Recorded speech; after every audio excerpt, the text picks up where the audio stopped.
Section 44, Appendix D, Speeches for Study and Practice. John Hay, Tribute to McKinley. From his memorial address at a joint session of the Senate and House of Representatives on February 27, 1903. For the third time, the Congress of the United States are assembled to commemorate the life and the death of a president slain by the hand of an assassin. The attention of the future historian will be attracted to the features which reappear with startling sameness in all three of these awful crimes: the uselessness, the utter lack of consequence of the act, the obscurity, the insignificance of the criminal, the blamelessness, so far as in our sphere of existence the best of men may be held blameless, of the victim. Not one of our murdered presidents had an enemy in the world. They were all of such preeminent purity of life that no pretext could be given for the attack of passional crime. They were all men of democratic instincts who could never have offended the most jealous advocates of equity. They were of kindly and generous nature to whom wrong or injustice was impossible, of moderate fortune whose slender means nobody could envy. They were men of austere virtue, of tender heart, of eminent abilities, which they had devoted with single minds to the good of the Republic. If ever men walked before God and man without blame, it was these three rulers of our people. The only temptation to attack their lives offered was their gentle radiance. To eyes hating the light, that was offense enough. The stupid uselessness of such an infamy affronts the common sense of the world. One can conceive how the death of a dictator may change the political conditions of an empire, how the extinction of a narrowing line of kings may bring in an alien dynasty. But in a well-ordered republic like ours, the ruler may fall, but the state feels no tremor. Our beloved and revered leader is gone, but the natural process of our laws provides us a successor, identical in purpose and ideals, nourished by the same teachings, inspired by the same principles, pledged by tender affection as well as by high loyalty to carry to completion the immense task committed to his hands, and to smite with iron severity every manifestation of that hideous crime which his mild predecessor with his dying breath forgave. The sayings of celestial wisdom have no date. The words that reach us over 2,000 years out of the darkest hour of gloom the world has ever known are true to life today. They know not what they do. The blow struck at our dear friend and ruler was as deadly as blind hate could make it, but the blow struck at anarchy was deadlier still. How many countries can join with us in the community of a kindred sorrow? I will not speak of those distant regions where assassination enters into the daily life of government. But among the nations bound to us by the ties of familiar intercourse, who can forget that wise and mild autocrat who had earned the proud title of the Liberator, that enlightened and magnanimous citizen whom France still mourns, that brave and chivalrous King of Italy who only lived for his people, and, saddest of all, that lovely and sorrowing Empress whose harmless life could hardly have excited the animosity of a demon. Against that devilish spirit nothing avails, neither virtue nor patriotism, nor age nor youth, nor conscience nor pity. We cannot even say that education is a sufficient safeguard against this baleful evil, for most of the wretches whose crimes have so shocked humanity in recent years were men not unlettered, who have gone from the common schools through murder to the scaffold. The life of William McKinley was, from his birth to his death, typically American. There is no environment, I should say, anywhere else in the world which could produce just such a character. He was born into that way of life which elsewhere is called the middle class, but which in this country is so nearly universal as to make of other classes an almost negligible quantity. He was neither rich nor poor, neither proud nor humble. He knew no hunger he was not sure of satisfying, no luxury which could enervate mind or body. His parents were sober, God-fearing people, intelligent and upright, without pretension and without humility. He grew up in the company of boys like himself, wholesome, honest, self-respecting. They looked down on nobody. They never felt it possible they could be looked down upon. Their houses were the homes of probity, piety, patriotism.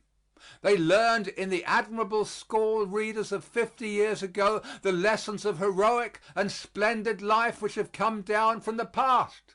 They read in their weekly newspapers the story of the world's progress, in which they were eager to take part, and of the sins and wrongs of civilization with which they burned to do battle. It was a serious and thoughtful time.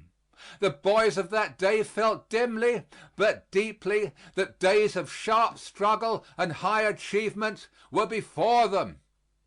They looked at life with the wondering yet resolute eyes of a young esquire in his vigil of arms. They felt a time was coming when to them should be addressed the stern admonition of the apostle, "Quit you like men, be strong." The men who are living today and were young in 1860 will never forget the glory and glamour that filled the earth and the sky when the long twilight of doubt and uncertainty was ending and the time for action had come. A speech by Abraham Lincoln was an event not only of high moral significance but of far-reaching importance. The drilling of a militia company by Ellsworth attracted national attention. The fluttering of the flag in the clear sky drew tears from the eyes of young men.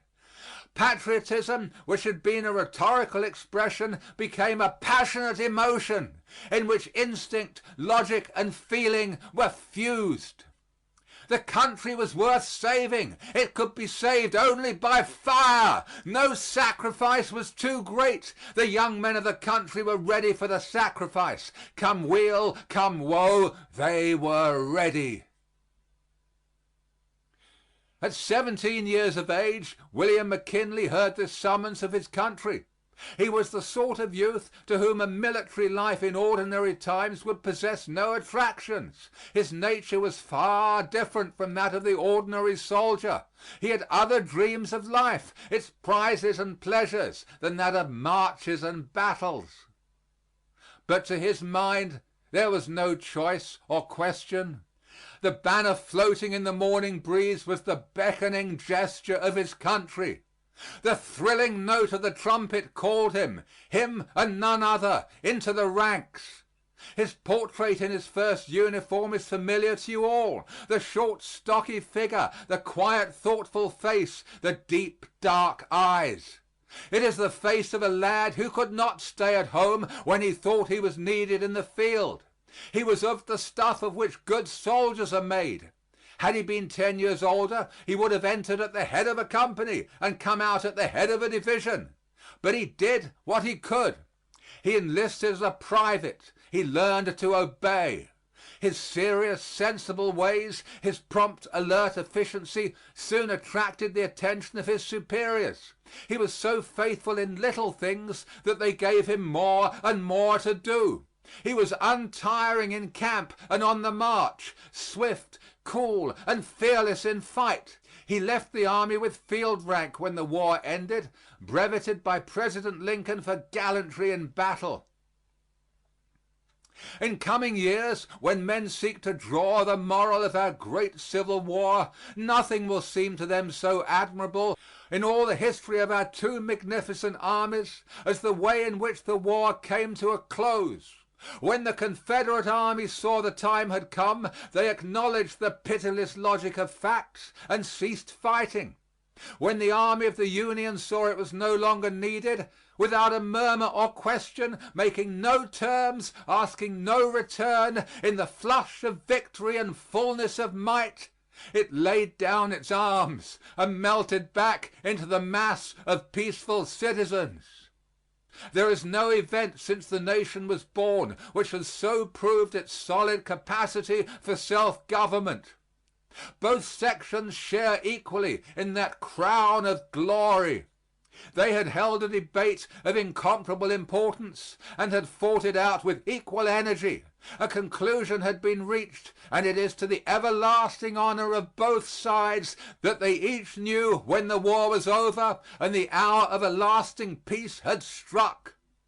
We may admire the desperate daring of others who prefer annihilation to compromise, but the palm of common sense and, I will say, of enlightened patriotism belongs to the men like Grant and Lee, who knew when they had fought enough for honor and for country. So it came naturally about that in 1876, the beginning of the second century of the Republic, he began, by an election to Congress, his political career. Thereafter, for 14 years, this chamber was his home. I use the word advisedly. Nowhere in the world was he so in harmony with his environment as here. Nowhere else did his mind work with such full consciousness of its powers. The air of debate was native to him. Here he drank delight of battle with his peers. In after days, when he drove by this stately pile, or when on rare occasions his duty called him here, he greeted his old haunts with the affectionate zest of a child of the house. During all the last 10 years of his life, filled as they were with activity and glory, he never ceased to be homesick for this hall. When he came to the presidency, there was not a day when his congressional service was not of use to him. Probably no other president has been in such full and cordial communion with Congress, if we may except Lincoln alone. McKinley knew the legislative body thoroughly, its composition, its methods, its habit of thought. He had the profoundest respect for its authority and an inflexible belief in the ultimate rectitude of its purposes. Our history shows how surely an executive courts disaster and ruin by assuming an attitude of hostility or distrust to the legislature. And, on the other hand, McKinley's frank and sincere trust and confidence in Congress were repaid by prompt and loyal support and cooperation. During his entire term of office, this mutual trust and regard, so essential to the public welfare, was never shadowed by a single cloud. When he came to the presidency, he confronted a situation of the utmost difficulty, which might well have appalled a man of less serene and tranquil self-confidence. There had been a state of profound commercial and industrial depression, from which his friends had said his election would relieve the country. Our relations with the outside world left much to be desired. The feeling between the northern and southern sections of the Union was lacking in the cordiality which was necessary to the welfare of both. Hawaii had asked for annexation and had been rejected by the preceding administration. There was a state of things in the Caribbean which could not permanently endure. Our neighbor's house was on fire, and there were grave doubts as to our rights and duties in the premises. A man either weak or rash, either irresolute or headstrong, might have brought ruin on himself and incalculable harm to the country. The least desirable form of glory to a man of his habitual mood and temper, that of successful war, was nevertheless conferred upon him by uncontrollable events. He felt it must come. He deplored its necessity. He strained, almost to breaking, his relations with his friends in order first to prevent and then to postpone it to the latest possible moment. But when the die was cast, he labored with the utmost energy and ardor, and with an intelligence in military matters which showed how much of the soldier still survived in the mature statesman, to push forward the war to a decisive close. War was an anguish to him. He wanted it short and conclusive. His merciful zeal communicated itself to his subordinates, and the war, so long dreaded, whose consequences were so momentous, ended in 100 days. Mr. McKinley was reelected by an overwhelming majority. There had been little doubt of the result among well-informed people, but when it was known, a profound feeling of relief and renewal of trust were evident among the leaders of capital and industry, not only in this country but everywhere. They felt that the immediate future was secure, and that trade and commerce might safely push forward in every field of effort and enterprise. He felt that the harvest time was come to garner in the fruits of so much planting and culture, and he was determined that nothing he might do or say should be liable to the reproach of a personal interest. Let us say frankly, he was a party man. He believed the policies advocated by him and his friends counted for much in the country's progress and prosperity. He hoped in his second term to accomplish substantial results in the development and affirmation of those policies. I spent a day with him shortly before he started on his fateful journey to Buffalo. Never had I seen him higher in hope and patriotic confidence. He was gratified to the heart that we had arranged a treaty which gave us a free hand in the Isthmus. In fancy he saw the canal already built and the argosies of the world passing through it in peace and amity. He saw in the immense evolution of American trade the fulfillment of all his dreams, the reward of all his labors. He was, I need not say, an ardent protectionist, never more sincere and devoted than during those last days of his life. He regarded reciprocity as the bulwark of protection, not a breach but a fulfillment of the law. The treaties which for 4 years had been preparing under his personal supervision he regarded as ancillary to the general scheme. He was opposed to any revolutionary plan of change in the existing legislation.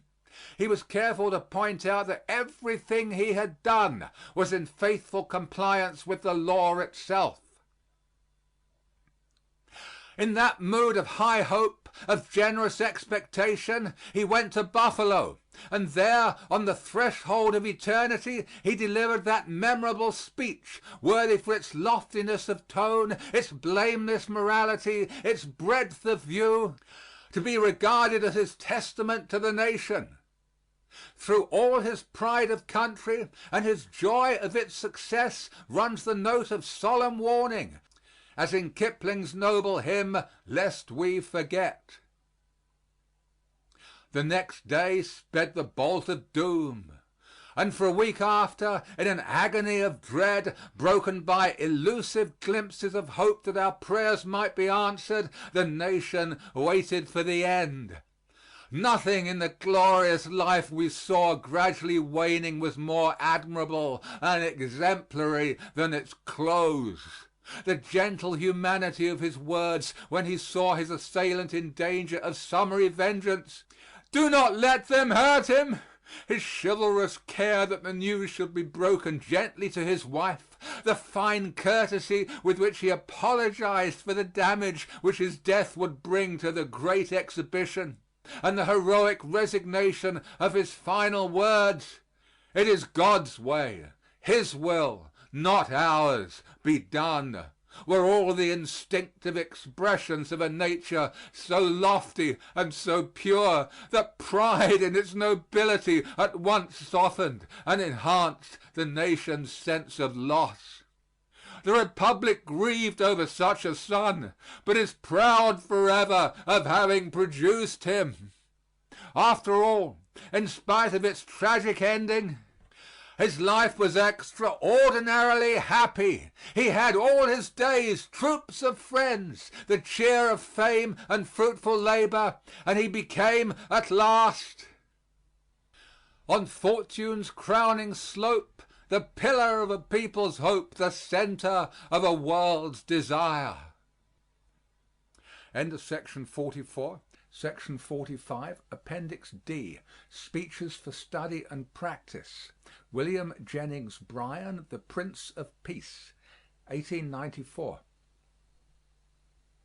I offer no apology for speaking upon a religious theme, for it is the most universal of all themes. I am interested in the science of government, but I am interested more in religion than in government. I enjoy making a political speech. I've made a good many and shall make more, but I would rather speak on religion than on politics. I commenced speaking on the stump when I was only 20, but I commenced speaking in the church 6 years earlier, and I shall be in the church even after I am put out of politics.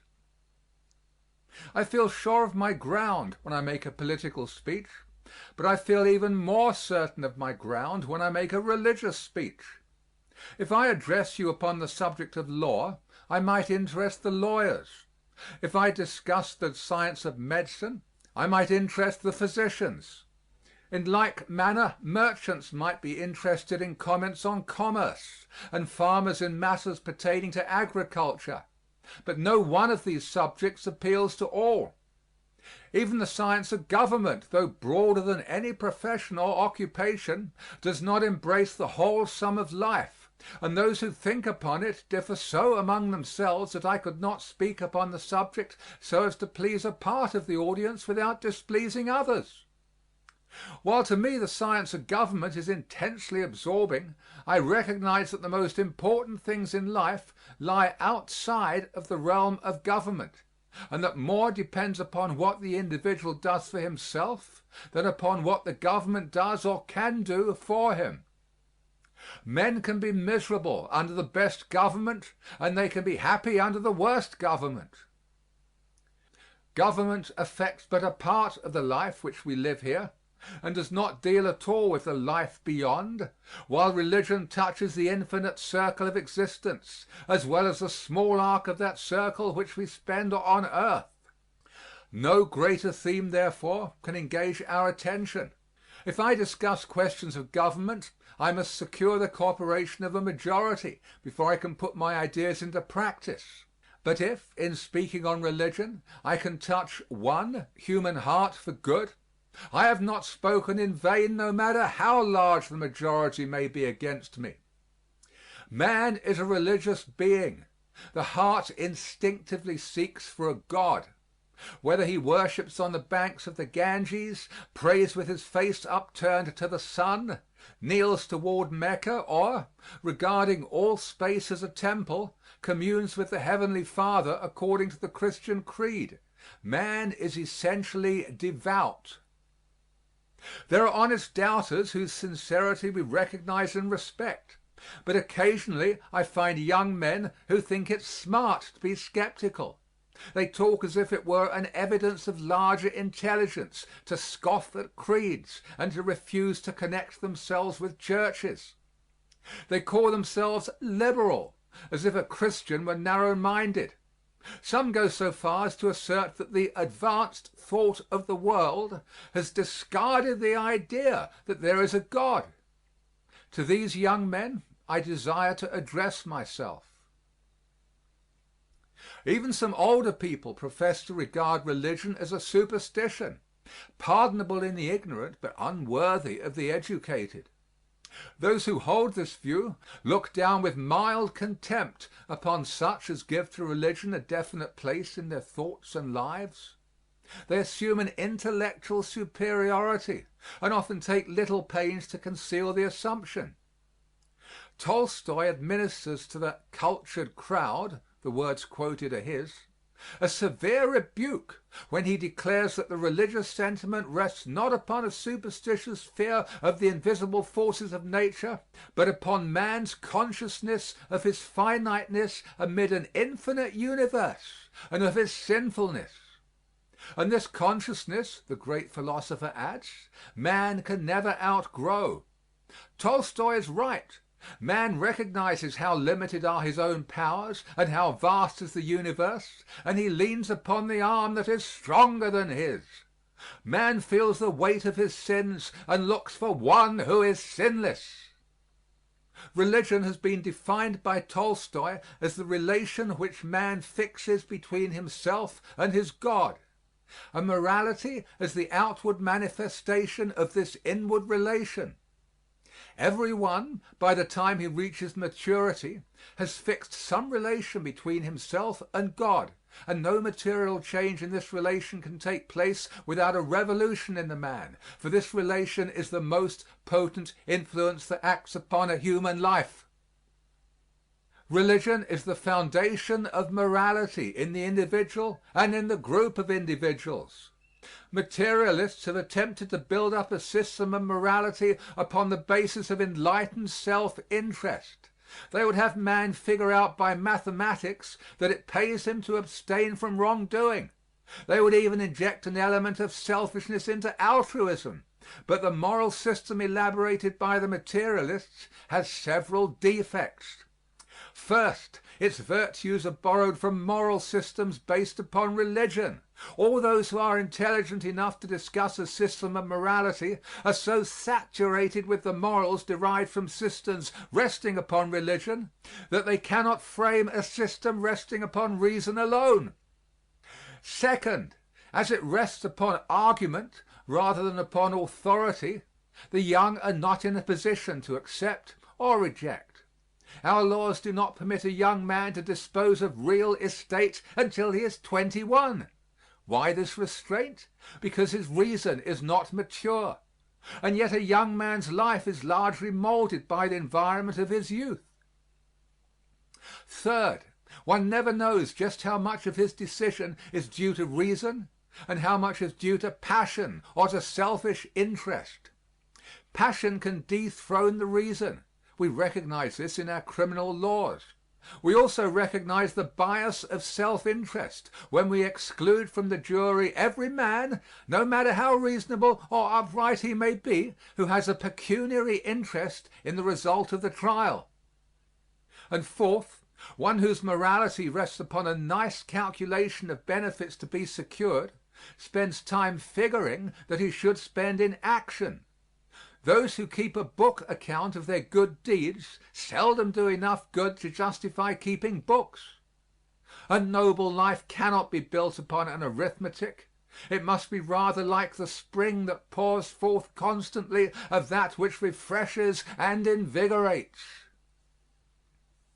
Morality is the power of endurance in man, and a religion which teaches personal responsibility to God gives strength to morality. There is a powerful restraining influence in the belief that an all-seeing eye scrutinizes every thought and word and act of the individual. There is wide difference between the man who is trying to conform his life to a standard of morality about him and the man who seeks to make his life approximate to a divine standard. The former attempts to live up to the standard if it is above him, and down to it if it is below him. And if he is doing right only when others are looking, he is sure to find a time when he thinks he is unobserved, and then he takes a vacation and falls. One needs the inner strength which comes with the conscious presence of a personal God. If those who are thus fortified sometimes yield to temptation, how helpless and hopeless must those be who rely upon their own strength alone. There are difficulties to be encountered in religion, but there are difficulties to be encountered everywhere. If Christians sometimes have doubts and fears, unbelievers have more doubts and greater fears. I passed through a period of skepticism when I was in college, and I have been glad ever since that I became a member of the church before I left home for college, for it helped me during those trying days. and the college days cover the dangerous period in the young man's life. He is just coming into possession of his powers and feels stronger than he ever feels afterward, and he thinks he knows more than he ever does know. It was at this period that I became confused by the different theories of creation, but I examined these theories and found that they all assumed something to begin with. You can test this for yourselves. The nebula hypothesis, for instance, assumes that matter and force existed, matter in particles infinitely fine, and each particle separated from every other particle by space infinitely great.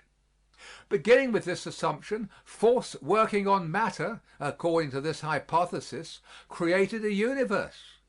Well, I have a right to assume, and I prefer to assume, a designer back of the design, a creator back of the creation. And no matter how long you draw out the process of creation, so long as God stands back of it, you cannot shake my faith in Jehovah. In Genesis it is written that, in the beginning, God created the heavens and the earth, and I can stand on that proposition until I find some theory of creation that goes farther back than the beginning. We must begin with something. We must start somewhere, and the Christian begins with God. I do not carry the doctrine of evolution as far as some do. I am not yet convinced that man is a lineal descendant of the lower animals. I do not mean to find fault with you if you want to accept the theory. All I mean to say is that while you may trace your ancestry back to the monkey, if you find pleasure or pride in doing so, you shall not connect me with your family tree without more evidence than has yet been produced. I object to the theory for several reasons. First, it is a dangerous theory. If a man links himself in generations with the monkey, it then becomes an important question whether he is going toward him or coming from him, and I have seen them going in both directions. I do not know of any argument that can be used to prove that man is an improved monkey that may not be used just as well to prove that the monkey is a degenerate man, and the latter theory is more plausible than the former. It is true that man in some physical characteristics resembles the beast, but man has a mind as well as a body, and a soul as well as a mind. The mind is greater than the body, and the soul is greater than the mind, and I object to having man's pedigree traced on 1/3 of him only, and that the lowest third. Fairbairn, in his Philosophy of Christianity, lays down a sound proposition when he says that it is not sufficient to explain man as an animal, that it is necessary to explain man in history, and the Darwinian theory does not do this. The ape, according to this theory, is older than man, and yet the ape is still an ape, while man is the author of the marvelous civilization which we see about us. One does not escape from mystery, however, by accepting this theory, for it does not explain the origin of life. When the follower of Darwin has traced the germ of life back to the lowest form in which it appears, and to follow him one must exercise more faith than religion calls for, he finds that scientists differ. Those who reject the idea of creation are divided into two schools, some believing that the first germ of life came from another planet, and others holding that it was the result of spontaneous generation. Each school answers the arguments advanced by the other, and as they cannot agree with each other, I am not compelled to agree with either. If I were compelled to accept one of these theories, I would prefer the first. For if we can chase the germ of life off this planet and get it out into space, we can guess the rest of the way and no one can contradict us. But if we accept the doctrine of spontaneous generation, we cannot explain why spontaneous generation ceased to act after the first germ was created. Go back as far as we may, we cannot escape from the creative act. And it is just as easy for me to believe that God created man as he is as to believe that, millions of years ago, he created a germ of life and endowed it with power to develop into all that we see today. I object to the Darwinian theory until more conclusive proof is produced, because I fear we shall lose the consciousness of God's presence in our daily life if we must accept the theory that through all the ages no spiritual force has touched the life of man or shaped the destiny of nations. But there is another objection. The Darwinian theory represents man as reaching his present perfection by the operation of the law of hate, the merciless law by which the strong crowd out and kill off the weak. If this is the law of our development, then, if there is any logic that can bind the human mind, we shall turn backward toward the beast in proportion as we substitute the law of love. I prefer to believe that love, rather than hatred, is the law of development. How can hatred be the law of development when nations have advanced in proportion as they have departed from that law and adopted the law of love? But, I repeat, while I do not accept the Darwinian theory, I shall not quarrel with you about it. I only refer to it to remind you that it does not solve the mystery of life or explain human progress. I fear that some have accepted it in the hope of escaping from the miracle. But why should the miracle frighten us? And yet I am inclined to think that it is one of the test questions with the Christian. Christ cannot be separated from the miraculous. His birth, his ministrations, and his resurrection all involve the miraculous, and the change which his religion works in the human heart is a continuing miracle. Eliminate the miracles and Christ becomes merely a human being, and his gospel is stripped of divine authority. The miracle raises two questions. Can God perform a miracle? And would he want to? The first is easy to answer. A God who can make a world can do anything he wants to do with it. The power to perform miracles is necessarily implied in the power to create. But would God want to perform a miracle? This is the question which has given most of the trouble. The more I have considered it, the less inclined I am to answer in the negative. To say that God would not perform a miracle is to assume a more intimate knowledge of God's plans and purposes than I can claim to have. I will not deny that God does perform a miracle or may perform one merely because I do not know how or why he does it. I find it so difficult to decide each day what God wants done now that I am not presumptuous enough to attempt to declare what God might have wanted to do thousands of years ago. The fact that we are constantly learning of the existence of new forces suggests the possibility that God may operate through forces yet unknown to us. And the mysteries with which we deal every day warn me that faith is as necessary as sight. Who would have credited a century ago the stories that are now told of the wonder-working electricity? For ages man had known the lightning, but only to fear it. Now this invisible current is generated by a man-made machine, imprisoned in a man-made wire and made to do the bidding of man. We're even able to dispense with the wire and hurl words through space, and the X-ray has enabled us to look through substances which were supposed until recently to exclude all light. The miracle is not more mysterious than many of the things with which man now deals. It is simply different. The miraculous birth of Christ is not more mysterious than any other conception. It is simply unlike it. Nor is the resurrection of Christ more mysterious than the myriad resurrections which mark each annual seed time. It is sometimes said that God could not suspend one of his laws without stopping the universe. But do we not suspend or overcome the law of gravitation every day? Every time we move a foot or lift a weight, we temporarily overcome one of the most universal of natural laws, and yet the world is not disturbed. Science has taught us so many things that we are tempted to conclude that we know everything. But there is really a great unknown which is still unexplored, and that which we have learned ought to increase our reverence rather than our egotism. Science has disclosed some of the machinery of the universe, but science has not yet revealed to us the great secret, the secret of life.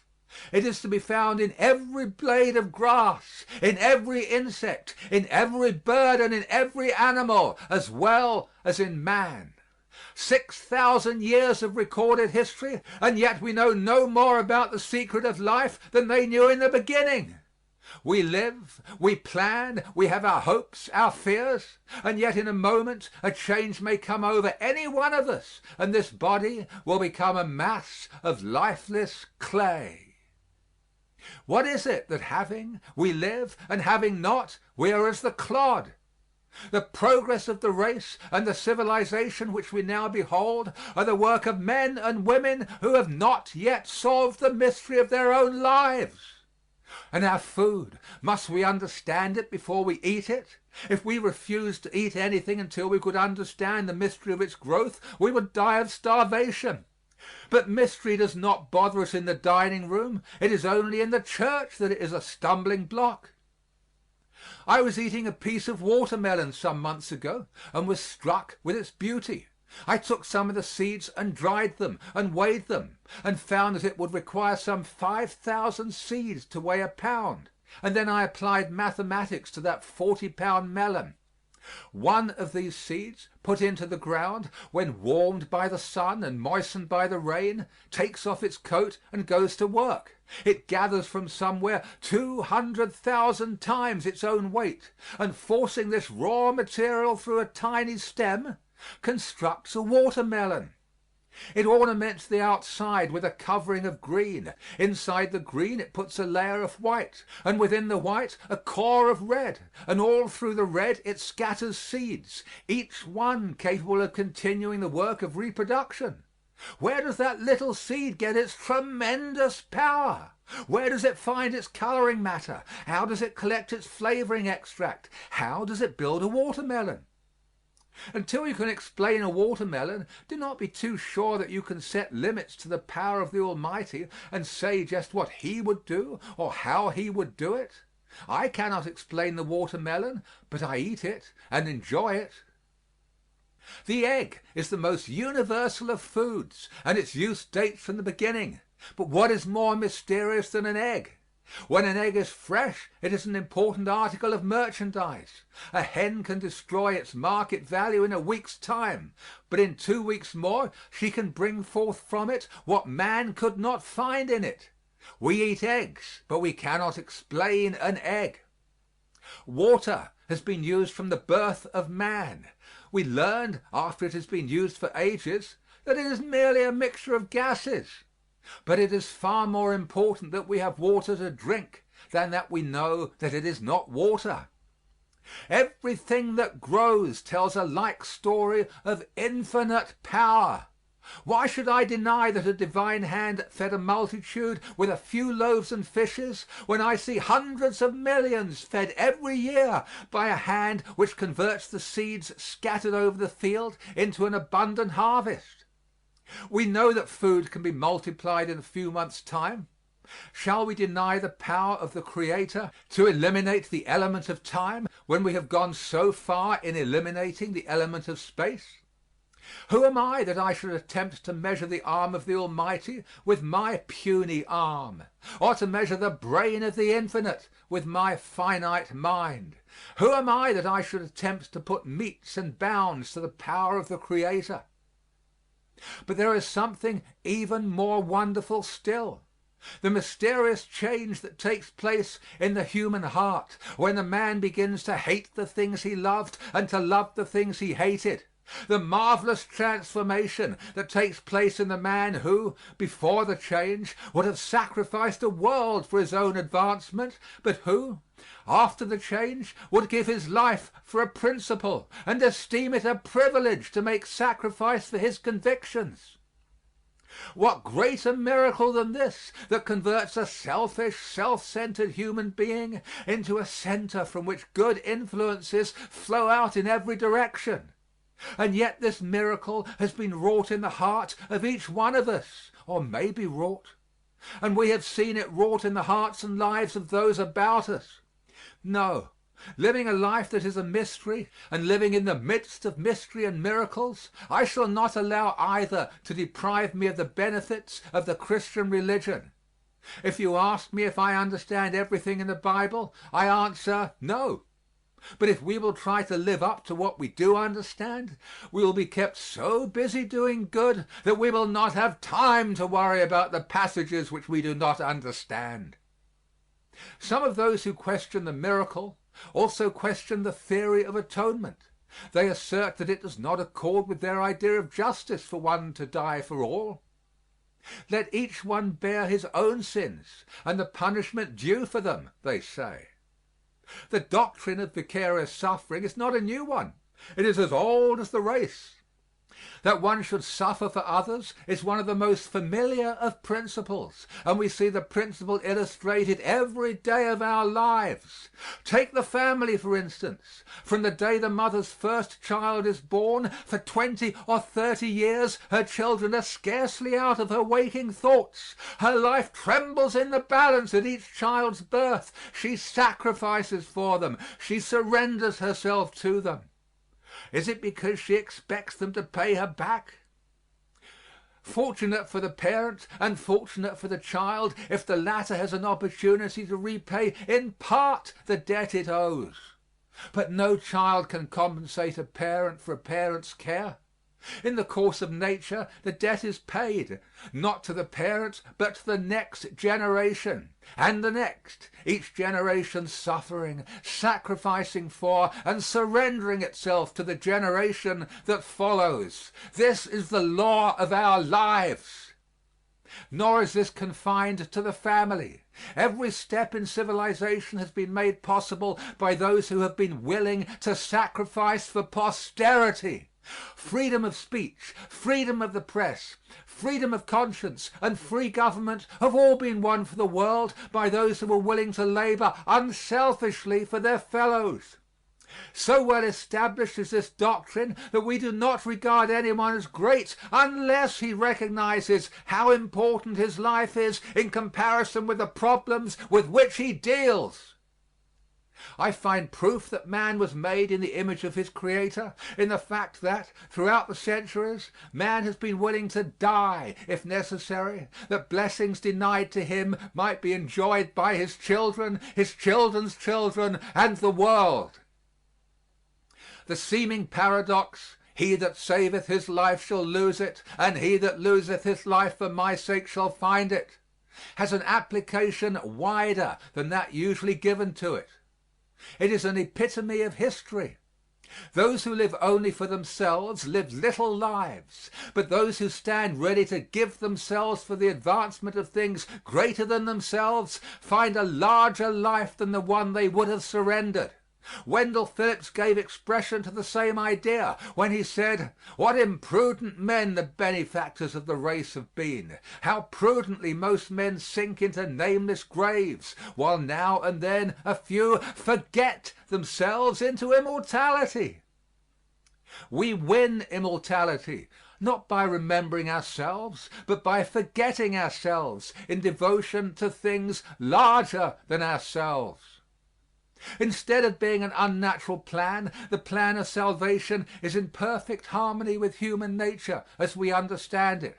Sacrifice is the language of love, and Christ, in suffering for the world, adopted the only means of reaching the heart.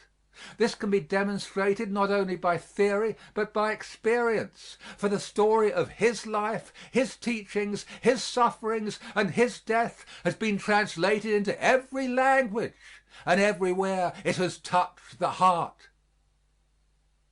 But if I were going to present an argument in favor of the divinity of Christ, I would not begin with miracles or mystery or with the theory of atonement. I would begin as Carnegie Simpson does in his book entitled The Fact of Christ.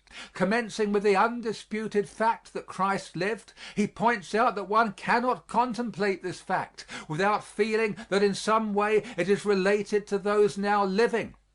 He says that one can read of Alexander, of Caesar, or of Napoleon, and not feel that it is a matter of personal concern. but that when one reads that Christ lived and how he lived and how he died, he feels that somehow there is a cord that stretches from that life to his. As he studies the character of Christ, he becomes conscious of certain virtues which stand out in bold relief: his purity, his forgiving spirit, and his unfathomable love. The author is correct. Christ presents an example of purity in thought and life, and man, conscious of his own imperfections and grieved over his shortcomings, finds inspiration in the fact that he was tempted in all points like as we are, and yet without sin. I am not sure but that each can find just here a way of determining for himself whether he possesses the true spirit of a Christian.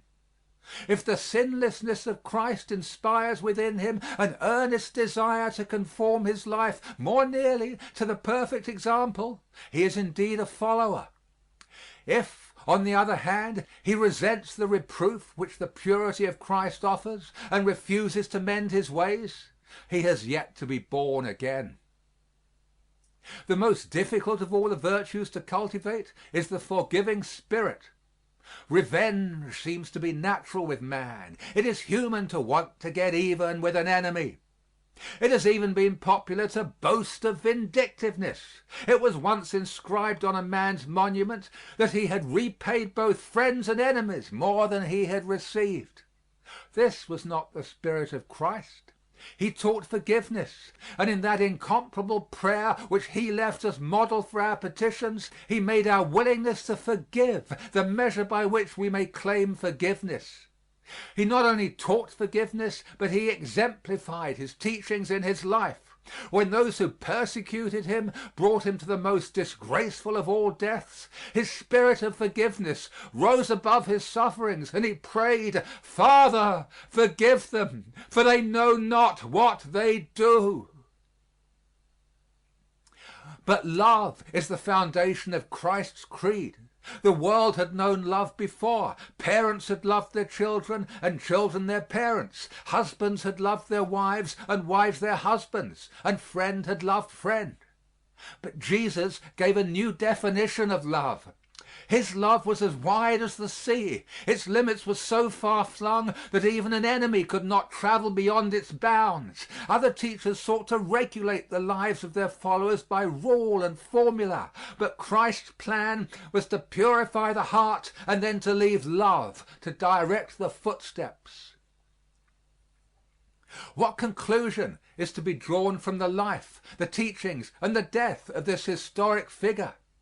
Reared in a carpenter's shop, with no knowledge of literature save Bible literature, with no acquaintance with philosophers living or with the writings of sages dead, when only about 30 years old, he gathered disciples about him, promulgated a higher code of morals than the world had ever known before, and proclaimed himself the Messiah. He taught and performed miracles for a few brief months, and then was crucified. His disciples were scattered and many of them put to death. His claims were disputed, his resurrection denied, and his followers persecuted. And yet, from this beginning, his religion spread until hundreds of millions have taken his name with reverence upon their lips, and millions have been willing to die rather than surrender the faith which he put within their hearts. How shall we account for him? Here is the greatest fact of history. Here is one who has with increasing power for 1900 years molded the hearts, the thoughts, and the lives of men, and he exerts more influence today than ever before. What think ye of Christ? It is easier to believe him divine than to explain in any other way what he said and did and was.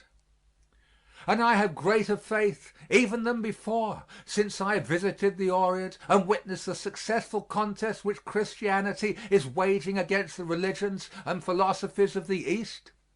I was thinking a few years ago of the Christmas which was then approaching, and of him in whose honor the day is celebrated.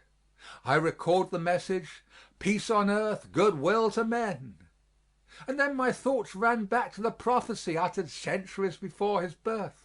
in which he was described as the Prince of Peace. To reinforce my memory, I reread the prophecy, and I found immediately following a verse which I had forgotten, a verse which declares that of the increase of his peace and government there shall be no end. And Isaiah adds that he shall judge his people with justice and with judgment. I had been reading of the rise and fall of nations, and occasionally I had met a gloomy philosopher who preached the doctrine that nations, like individuals, must of necessity have their birth, their infancy, their maturity, and finally their decay and death. But here I read of a government that is to be perpetual, a government of increasing peace and blessedness, the government of the Prince of Peace, and it is to rest on justice. I have thought of this prophecy many times during the last few years, and I have selected this theme that I might present some of the reasons which lead me to believe that Christ has fully earned the right to be called the Prince of Peace, a title that will in the years to come be more and more applied to him. If he can bring peace to each individual heart, and if his creed, when applied, will bring peace throughout the earth, who will deny his right to be called the Prince of Peace? All the world is in search of peace. Every heart that ever beat has sought for peace, and many have been the methods employed to secure it.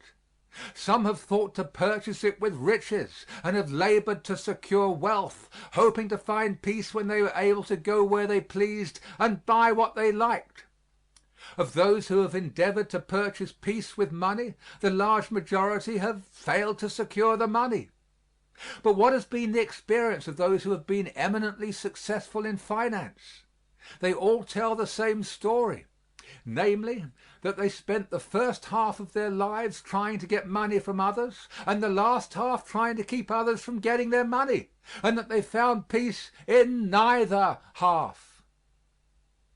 Some have even reached the point where they find difficulty in getting people to accept their money.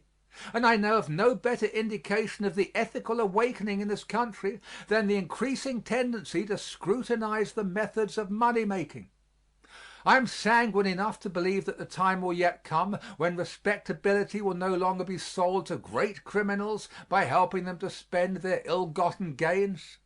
A long step in advance will have been taken when religious, educational, and charitable institutions refuse to condone conscienceless methods in business, and leave the possessor of illegitimate accumulations to learn how lonely life is when one prefers money to morals. Some have sought peace in social distinction, but whether they have been within the charmed circle and fearful lest they might fall out, or outside and hopeful that they might get in, they have not found peace. Some have thought, vain thought, to find peace in political prominence. But whether office comes by birth, as in monarchies, or by election, as in republics, it does not bring peace. An office is not considered a high one if all can occupy it. Only when few in a generation can hope to enjoy an honor do we call it a great honor. I am glad that our Heavenly Father did not make the peace of the human heart to depend upon our ability to buy it with money, secure it in society, or win it at the polls, for in either case but few could have obtained it. But when he made peace the reward of a conscience void of offense toward God and man, he put it within the reach of all. The poor can secure it as easily as the rich, the social outcast as freely as the leader of society, and the humblest citizen equally with those who wield political power. To those who have grown gray in the church, I need not speak of the peace to be found in faith in God and trust in an overruling providence. Christ taught that our lives are precious in the sight of God, and poets have taken up the thought and woven it into immortal verse. No uninspired writer has expressed it more beautifully than William Cullen Bryant in his Ode to a Waterfowl. After following the wanderings of the bird of passage as it seeks first its southern and then its northern home, he concludes, Thou art gone, the abyss of heaven Hath swallowed up thy form, but on my heart Deeply hath sunk the lesson thou hast given, And shall not soon depart. He who, from zone to zone, Guides through the boundless sky thy certain flight, In the long way that I must tread alone, Will lead my steps aright. Christ promoted peace by giving us assurance that a line of communication can be established between the Father above and the child below. And who will measure the consolations of the hour of prayer? An immortality. Who will estimate the peace which a belief in the future life has brought to the sorrowing hearts of the sons of men? You may talk to the young about death ending all, for life is full and hope is strong, but preach not this doctrine to the mother who stands by the deathbed of her babe, or to one who is within the shadow of a great affliction. When I was a young man, I wrote to Colonel Ingersoll and asked him for his views on God and immortality. His secretary answered that the great infidel was not at home, but enclosed a copy of a speech of Colonel Ingersoll's which covered my question. I scanned it with eagerness and found that he had expressed himself about as follows: I do not say that there is no God. I simply say I do not know. I do not say that there is no life beyond the grave. I simply say I do not know. And from that day to this I have asked myself the question and have been unable to answer it to my own satisfaction. How could anyone find pleasure in taking from a human heart a living faith and substituting therefor the cold and cheerless doctrine, I do not know? Christ gave us proof of immortality, and it was a welcome assurance, although it would hardly seem necessary that one should rise from the dead to convince us that the grave is not the end. To every created thing God has given a tongue that proclaims a future life.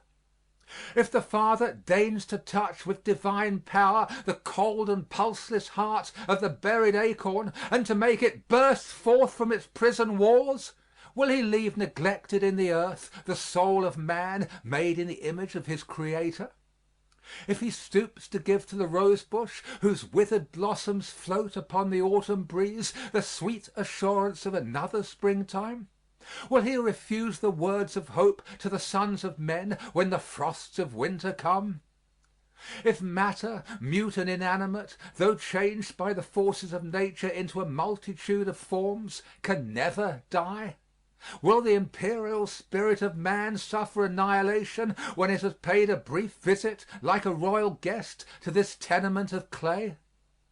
No, I am sure that he who, notwithstanding his apparent prodigality, created nothing without a purpose and wasted not a single atom in all his creation, has made provision for a future life in which man's universal longing for immortality will find its realization. I am as sure that we live again as I am sure that we live today. In Cairo I secured a few grains of wheat that had slumbered for more than 30 centuries in an Egyptian tomb. As I looked at them, this thought came into my mind: if one of those grains had been planted on the banks of the Nile the year after it grew, and all its lineal descendants had been planted and replanted from that time until now, its progeny would today be sufficiently numerous to feed the teeming millions of the world. An unbroken chain of life connects the earliest grains of wheat with the grains that we sow and reap. There is in the grains of wheat an invisible something which has power to discard the body that we see, and from earth and air fashion a new body, so much like the old one that we cannot tell the one from the other. If this invisible germ of life in the grain of wheat can thus pass unimpaired through 3,000 resurrections, I shall not doubt that my soul has power to clothe itself with a body suited to its new existence when this earthly frame has crumbled into dust. A belief in immortality not only consoles the individual, but it exerts a powerful influence in bringing peace between individuals. If one actually thinks that man dies as the brute dies, he will yield more easily to the temptation to do injustice to his neighbor when the circumstances are such as to promise security from detection.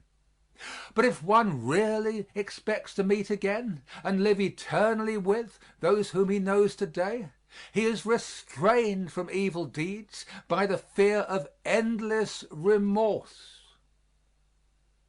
We do not know what rewards are in store for us or what punishments may be reserved, but if there were no other, it would be some punishment for one who deliberately and consciously wrongs another. To have to live forever in the company of the person wronged and have his littleness and selfishness laid bare. I repeat, a belief in immortality must exert a powerful influence in establishing justice between men and thus laying the foundation for peace. Again, Christ deserves to be called the Prince of Peace because he has given us a message of greatness which promotes peace. When his disciples quarreled among themselves as to which should be greatest in the kingdom of heaven, he rebuked them and said, "Let him who would be chiefest among you be the servant of all." Service is the measure of greatness. It always has been true. It is true today, and it always will be true, that he is greatest who does the most of good. And how this old world will be transformed when this standard of greatness becomes the standard of every life. Nearly all of our controversies and combats grow out of the fact that we're trying to get something from each other. There will be peace when our aim is to do something for each other. Our enmities and animosities arise largely from our efforts to get as much as possible out of the world. There will be peace when our endeavor is to put as much as possible into the world. The human measure of a human life is its income. The divine measure of a life is its outgo, its overflow, its contribution to the welfare of all. Christ also led the way to peace by giving us a formula for the propagation of truth. Not all of those who have really desired to do good have employed the Christian method, not all Christians even. In the history of the human race, but two methods have been used. The first is the forcible method, and it has been employed most frequently. A man has an idea which he thinks is good. He tells his neighbors about it, and they do not like it. This makes him angry. He thinks it would be so much better for them if they would like it, and, seizing a club, he attempts to make them like it. But one trouble about this rule is that it works both ways. When a man starts out to compel his neighbors to think as he does, he generally finds them willing to accept the challenge, and they spend so much time in trying to coerce each other that they have no time left to do each other good. The other is the Bible plan. Be not overcome of evil, but overcome evil with good. And there is no other way of overcoming evil. I am not much of a farmer. I get more credit for my farming than I deserve, and my little farm receives more advertising than it is entitled to. But I am farmer enough to know that if I cut down weeds they will spring up again, and farmer enough to know that if I plant something there which has more vitality than the weeds, I shall not only get rid of the constant cutting, but have the benefit of the crop besides. In order that there might be no mistake in his plan of propagating the truth, Christ went into detail and laid emphasis upon the value of example. So live that others seeing your good works may be constrained to glorify your Father which is in heaven. There is no human influence so potent for good as that which goes out from an upright life. A sermon may be answered, the arguments presented and the speech may be disputed, but no one can answer a Christian life. It is the unanswerable argument in favor of our religion.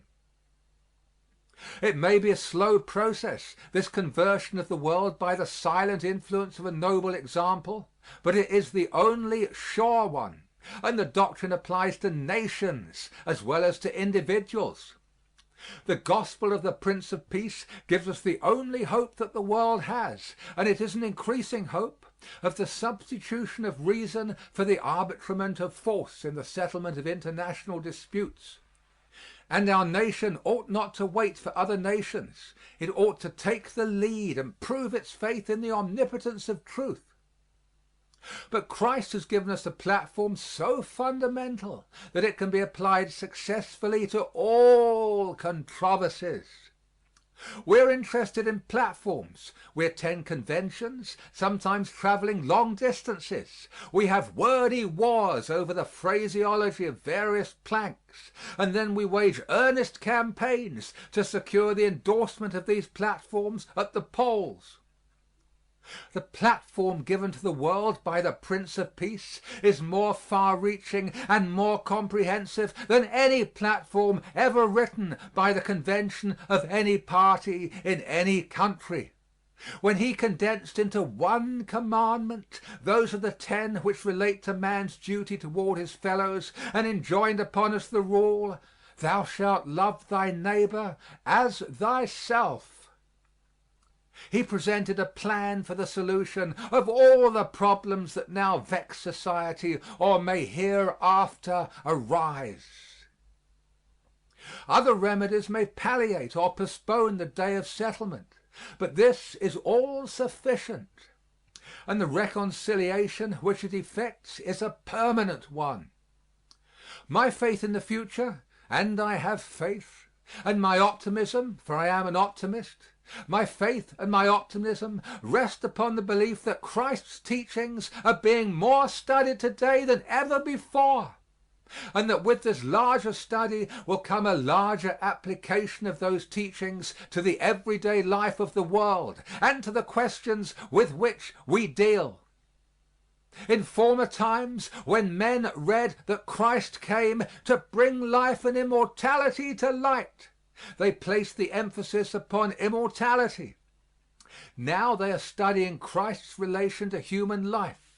People used to read the Bible to find out what it said of heaven. Now they read it more to find out what light it throws upon the pathway of today. In former years, many thought to prepare themselves for future bliss by a life of seclusion here. We are learning that to follow in the footsteps of the Master, we must go about doing good.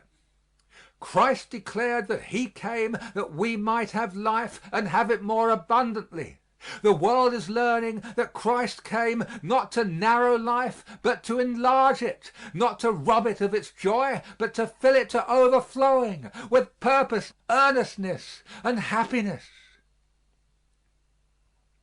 But this Prince of Peace promises not only peace, but strength. Some have thought his teachings fit only for the weak and the timid, and unsuited to men of vigor, energy, and ambition. Nothing could be farther from the truth.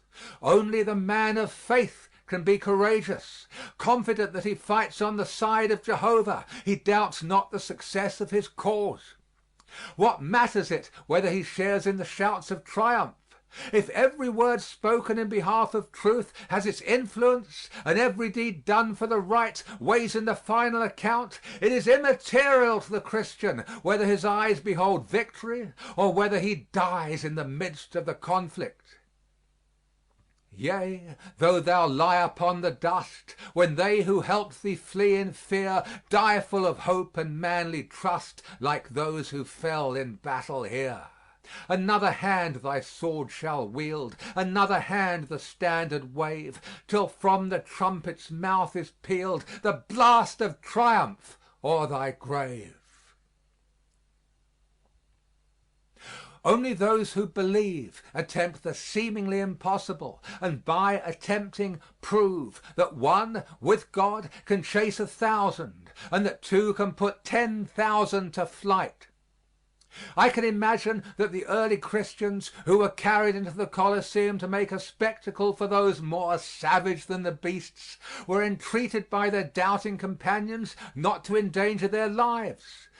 But, kneeling in the center of the arena, they prayed and sang until they were devoured. How helpless they seemed, and measured by every human rule, how hopeless was their cause. And yet, within a few decades, the power which they invoked proved mightier than the legions of the emperor, and the faith in which they died was triumphant o'er all the land. It is said that those who went to mock at their sufferings returned asking themselves, "What is it that can enter into the heart of man and make him die as these die?" They were greater conquerors in their death than they could have been had they purchased life by a surrender of their faith. What would have been the fate of the church if the early Christians had had as little faith as many of our Christians of today? And if the Christians of today had the faith of the martyrs, how long would it be before the fulfillment of the prophecy that every knee shall bow and every tongue confess? I am glad that he who is called the Prince of Peace, who can bring peace to every troubled heart, and whose teachings, exemplified in life, will bring peace between man and man, between community and community, between state and state, between nation and nation throughout the world. I am glad that he brings courage as well as peace, so that those who follow him may take up and each day bravely do the duties that to that day fall. As the Christian grows older, he appreciates more and more the completeness with which Christ satisfies the longings of the heart, and, grateful for the peace which he enjoys and the strength which he has received, he repeats the words of the great scholar Sir William Jones: "Before thy mystic altar, heavenly truth, I kneel in manhood as I knelt in youth. Thus let me kneel till this dull form decay, and life's last shade be brightened by thy ray." End of section 45. Section 46, Appendix D, Speeches for Study and Practice. Rufus Choate, Eulogy of Webster, delivered at Dartmouth College, July 27, 1853. Webster possessed the element of an impressive character, inspiring regard, trust, and admiration, not unmingled with love. It had, I think, intrinsically a charm such as belongs only to a good, noble, and beautiful nature. In its combination with so much fame, so much force of will, and so much intellect, it filled and fascinated the imagination and heart. It was affectionate in childhood and youth, and it was more than ever so in the few last months of his long life. It is the universal testimony that he gave to his parents in largest measure honor, love, obedience, that he eagerly appropriated the first means which he could command to relieve the father from the debts contracted to educate his brother and himself, that he selected his first place of professional practice that he might soothe the coming on of his old age. Equally beautiful was his love of all his kindred and of all his friends. When I hear him accused of selfishness and a cold, bad nature, I recall him lying sleepless all night, not without tears of boyhood, conferring with Ezekiel how the darling desire of both hearts should be compassed, and he too admitted to the precious privileges of education, courageously pleading the cause of both brothers in the morning, prevailing by the wise and discerning affection of the mother, suspending his studies of the law, and registering deeds and teaching school to earn the means, for both, of availing themselves of the opportunity which the parental self-sacrifice had placed within their reach. Loving him through life, mourning him when dead, with a love and a sorrow very wonderful, passing the sorrow of woman. I recall the husband, the father of the living and of the early departed, the friend, the counselor of many years, and my heart grows too full and liquid for the refutation of words.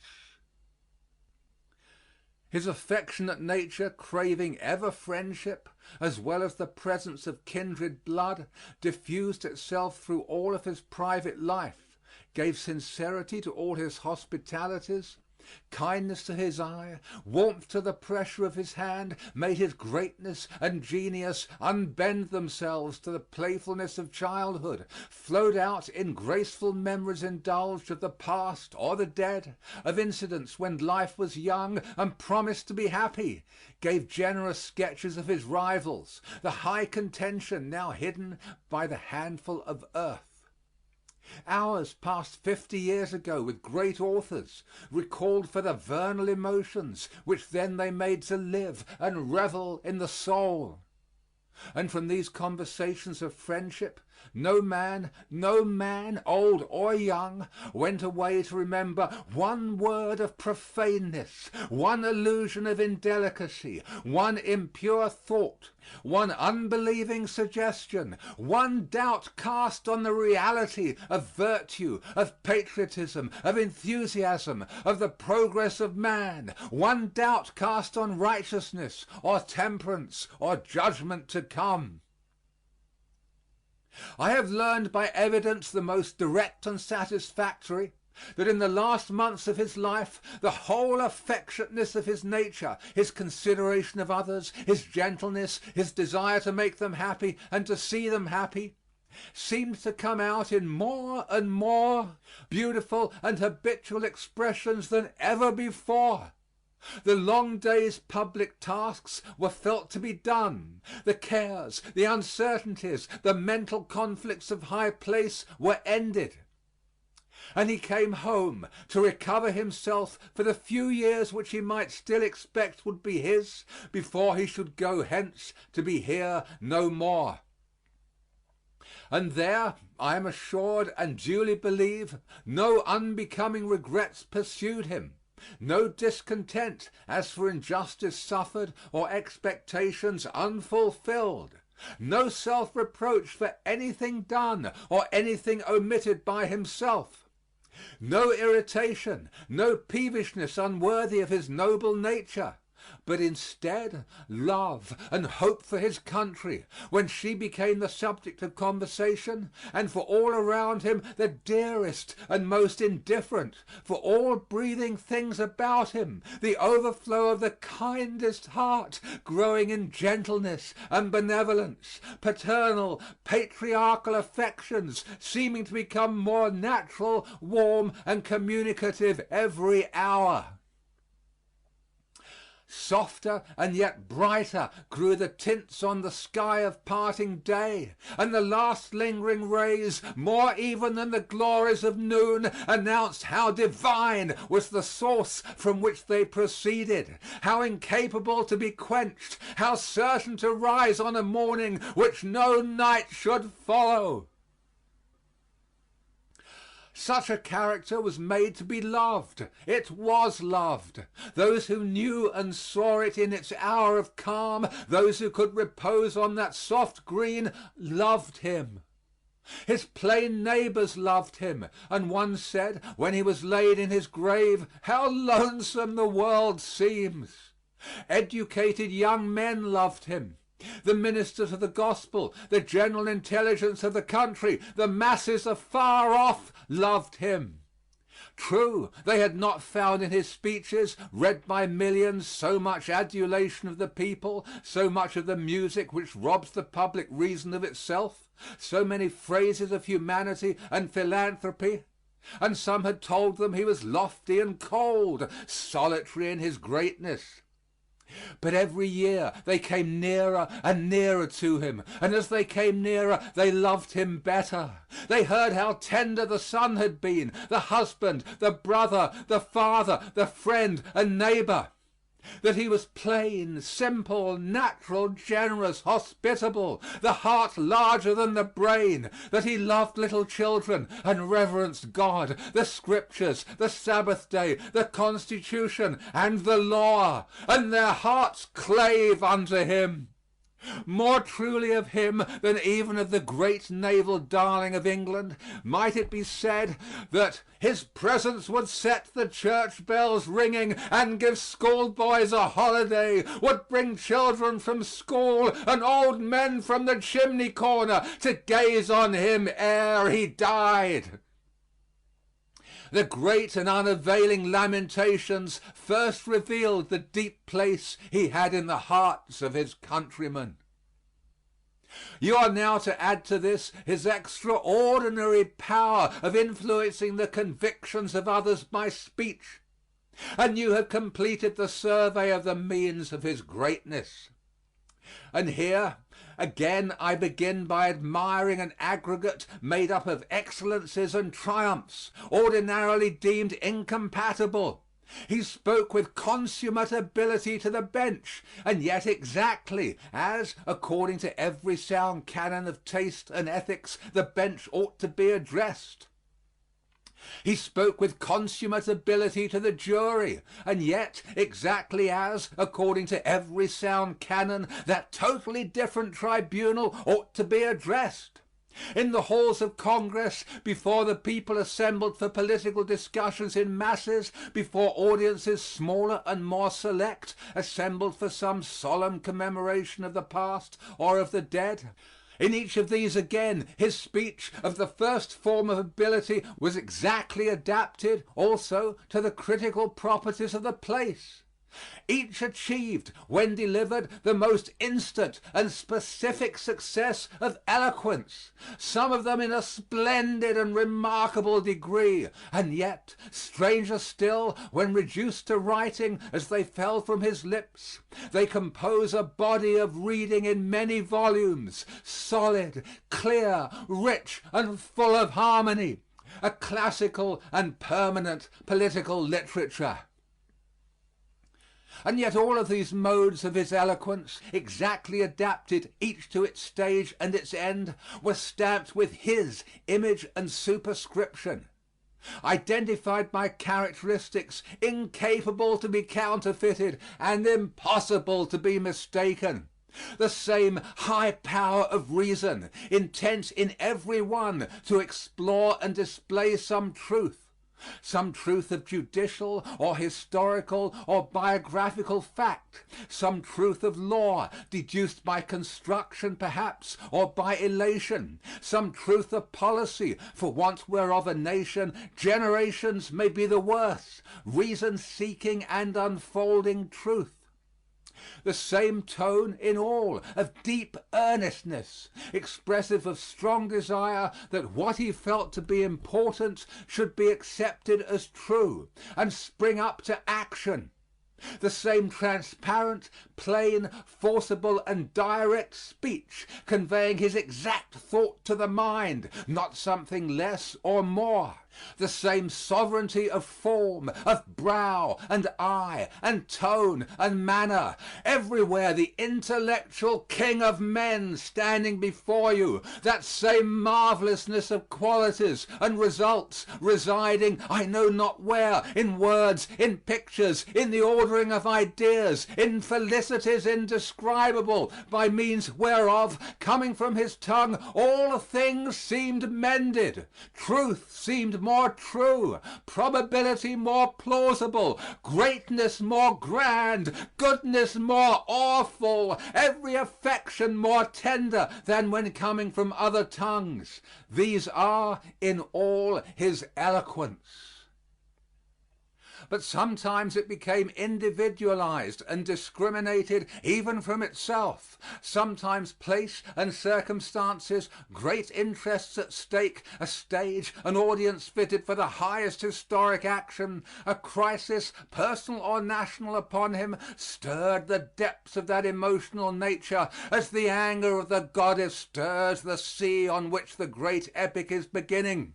Strong passions themselves kindled to intensity, quickened every faculty to a new life. The stimulated associations of ideas brought all treasures of thought and knowledge within command. The spell which often held his imagination fast dissolved, and she arose and gave him to choose of her urn of gold. Earnestness became vehemence. The simple, perspicuous, measured, and direct language became a headlong, full, and burning tide of speech. The discourse of reason, wisdom, gravity, and beauty changed to that superhuman, that rarest consummate eloquence, grand, rapid, pathetic, terrible, the aliquid immensum infinumque that Cicero might have recognized, the master triumph of man in the rarest opportunity of his noble power.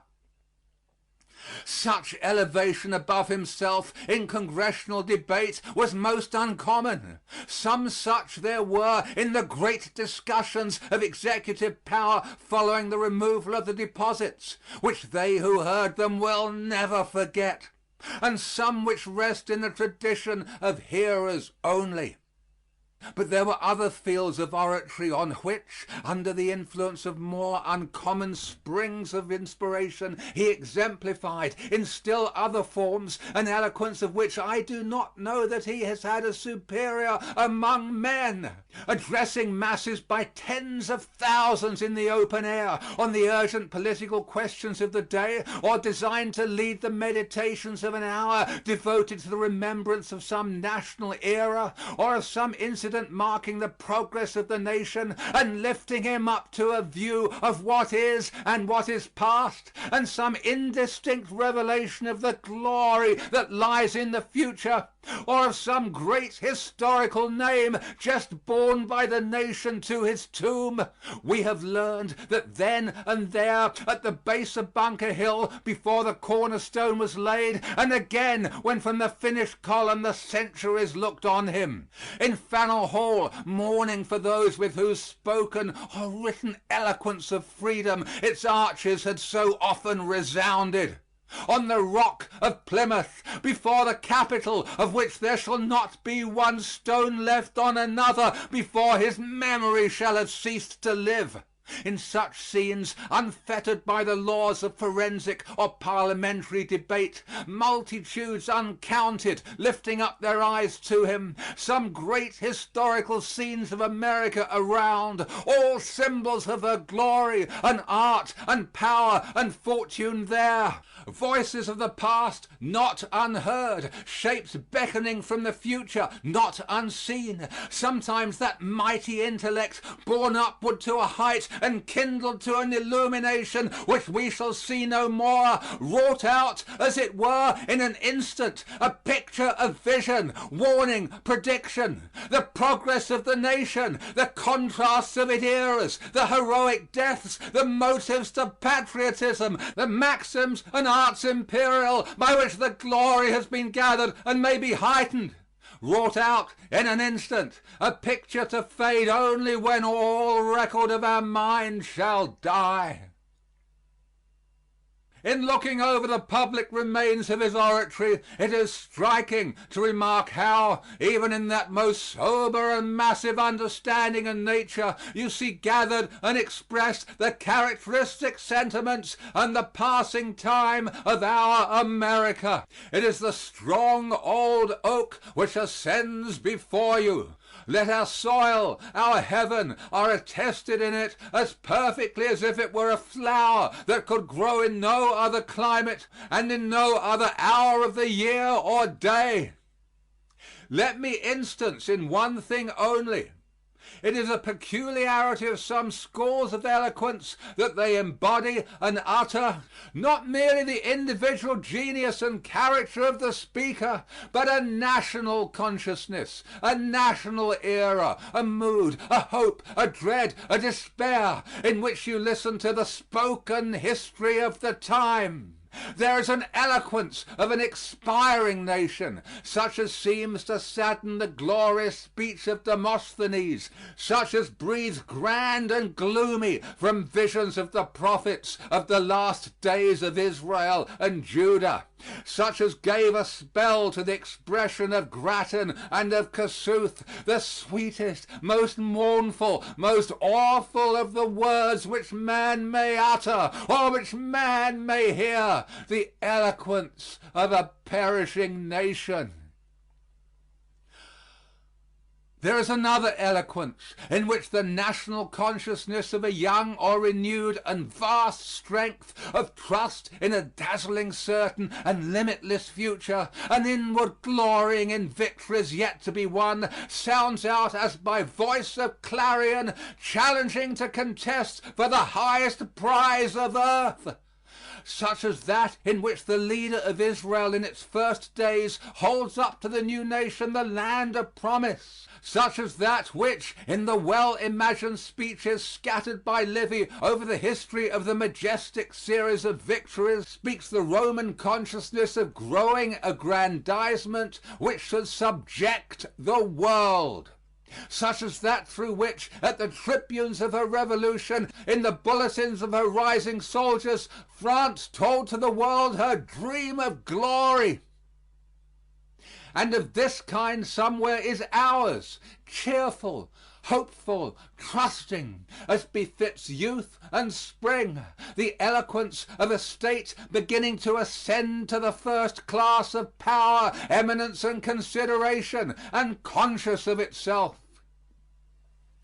It is to no purpose that they tell you it is in bad taste, that it partakes of arrogance and vanity, that a true national good breeding would not know or seem to know whether the nation is old or young, whether the tides of being are in their flow or ebb, whether these courses of the sun are sinking slowly to rest, wearied with a journey of 1,000 years, or just bounding from the Orient unbreathed.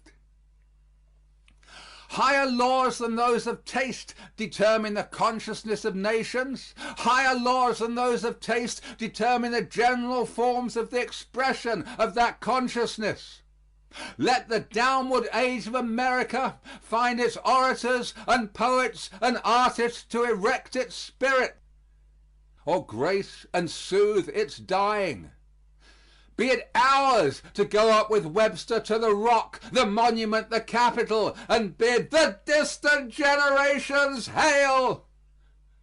Until the 7th day of March, 1850, I think it would have been accorded to him by an almost universal acclaim, as general and as expressive of profound and intelligent conviction and of enthusiasm, love, and trust as ever saluted conspicuous statesmanship, tried by many crises of affairs in a great nation, agitated ever by parties and wholly free. End of section 46. Section 47, Appendix D, Speeches for Study and Practice. Albert J. Beveridge, Past Prosperity Around. Delivered as temporary chairman of the Progressive Party, National Convention, Chicago, Illinois, June 1911. We stand for a nobler America. We stand for an undivided nation. We stand for a broader liberty, a fuller justice. We stand for a social brotherhood as against savage individualism. We stand for an intelligent cooperation instead of a reckless competition. We stand for mutual helpfulness instead of mutual hatred. We stand for equal rights as a fact of life instead of a catchword of politics. We stand for the rule of the people as a practical truth instead of a meaningless pretense.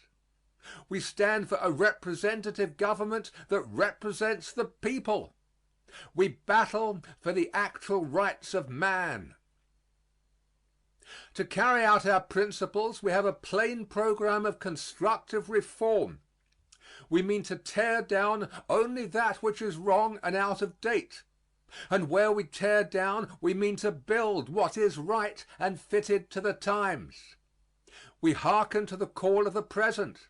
We mean to make laws fit conditions as they are and meet the needs of the people who are on earth today.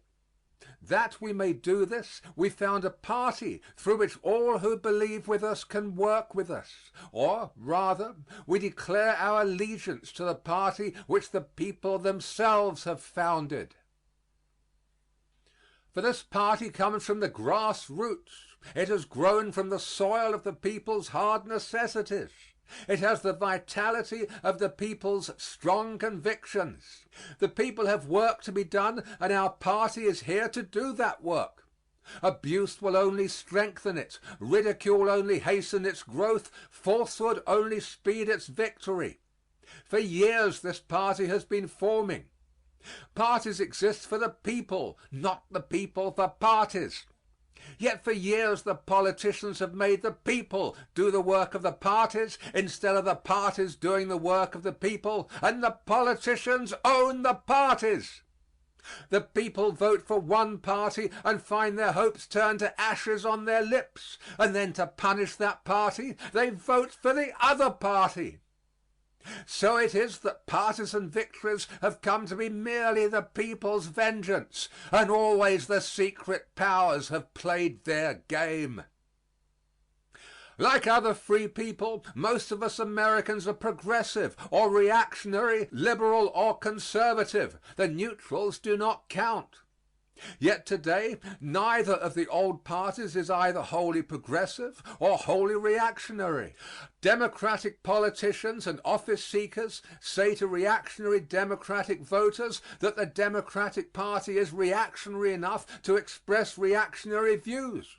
And they say to progressive Democrats that the Democratic Party is progressive enough to express progressive views. At the same time, Republican politicians and office seekers say the same thing about the Republican Party to progressive and reactionary Republican voters. Sometimes in both Democratic and Republican states, the progressives get control of the party locally, and then the reactionaries recapture the same party in the same state. Or this process is reversed. So there is no nationwide unity of principle in either party, no stability of purpose, no clear-cut and sincere program of one party at frank and open war with an equally clear-cut and sincere program of an opposing party. This unintelligent tangle is seen in Congress. Republican and Democratic senators and representatives, believing alike on broad measures affecting the whole republic, find it hard to vote together because of the nominal difference of their party membership. When, sometimes, under resistless conviction, they do vote together, we have this foolish spectacle. Legislators calling themselves Republicans and Democrats support the same policy, the Democratic legislators declaring that that policy is Democratic, and Republican legislators declaring that it is Republican. And at the very same time, other Democratic and Republican legislators oppose that very same policy, each of them declaring that it is not Democratic or not Republican. The condition makes it impossible most of the time, and hard at any time, for the people's legislators who believe in the same broad policies to enact them into logical, comprehensive laws. It confuses the public mind. It breeds suspicion and distrust. It enables such special interests as seek unjust gain at the public expense to get what they want. It creates and fosters the degrading boss system in American politics through which these special interests work. This boss system is unknown and impossible under any other free government in the world. In its very nature, it is hostile to general welfare. Yet it has grown until it now is a controlling influence in American public affairs. At the present moment notorious bosses are in the saddle of both old parties in various important states which must be carried to elect a president. This black horse cavalry is the most important force in the practical work of the Democratic and Republican parties in the present campaign. Neither of the old party's nominees for president can escape obligation to these old party bosses or shake their practical hold on many and powerful members of the national legislature. Under this boss system, no matter which party wins, the people seldom win, but the bosses almost always win. And they never work for the people. They do not even work for the party to which they belong. They work only for those anti-public interests whose political employees they are. It is these interests that are the real victors in the end. These special interests which suck the people's substance are bipartisan. They use both parties. They are the invisible government behind our visible government. Democratic and Republican bosses alike are brother officers of this hidden power. No matter how fiercely they pretend to fight one another before election, they work together after election. And, acting so, this political conspiracy is able to delay, mutilate, or defeat sound and needed laws for the people's welfare and the prosperity of honest business, and even to enact bad laws hurtful to the people's welfare and oppressive to honest business. It is this invisible government which is the real danger to American institutions. Its crude work at Chicago in June, which the people were able to see, was no more wicked than its skillful work everywhere, and always which the people are not able to see.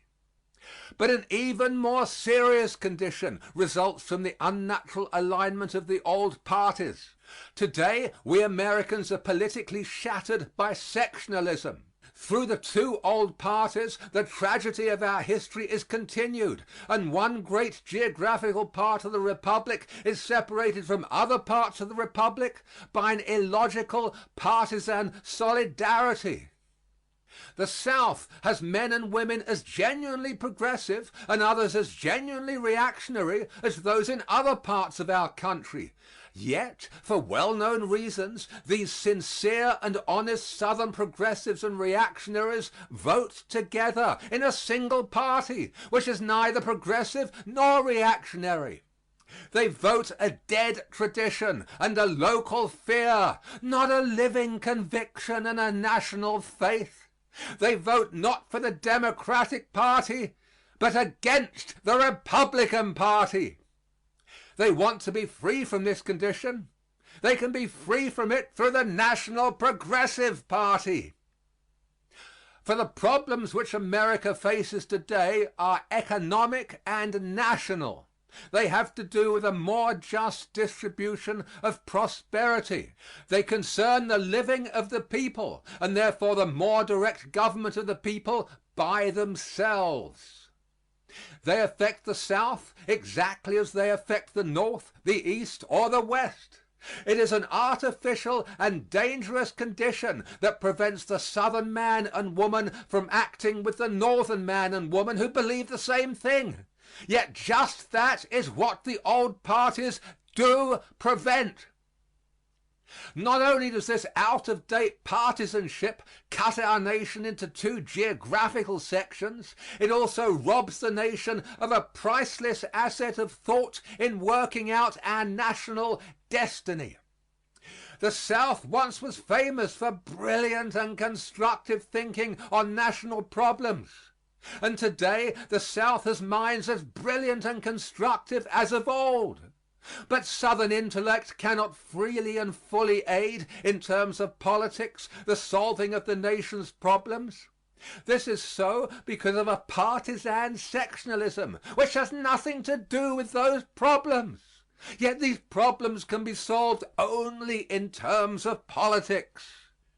The root of the wrongs which hurt the people is the fact that the people's government has been taken away from them. The invisible government has usurped the people's government. Their government must be given back to the people. And so the first purpose of the Progressive Party is to make sure the rule of the people. The rule of the people means that the people themselves shall nominate as well as elect all candidates for office, including senators and presidents of the United States. What profiteth it the people if they do only the electing while the invisible government does the nominating? The rule of the people means that when the people's legislators make a law which hurts the people themselves may reject it. The rule of the people means that when the people's legislators refuse to pass a law which the people need, the people themselves may pass it. The rule of the people means that when the people's employees do not do the people's work well and honestly, the people may discharge them exactly as a businessman discharges employees who do not do their work well and honestly. The people's officials are the people's servants, not the people's masters. We progressives believe in this rule of the people, that the people themselves may deal with their own destiny. Who knows the people's needs so well as the people themselves?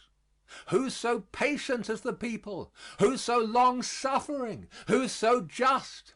Who's so wise to solve their own problems?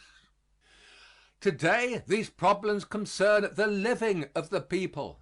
Yet in the present stage of American development, these problems should not exist in this country.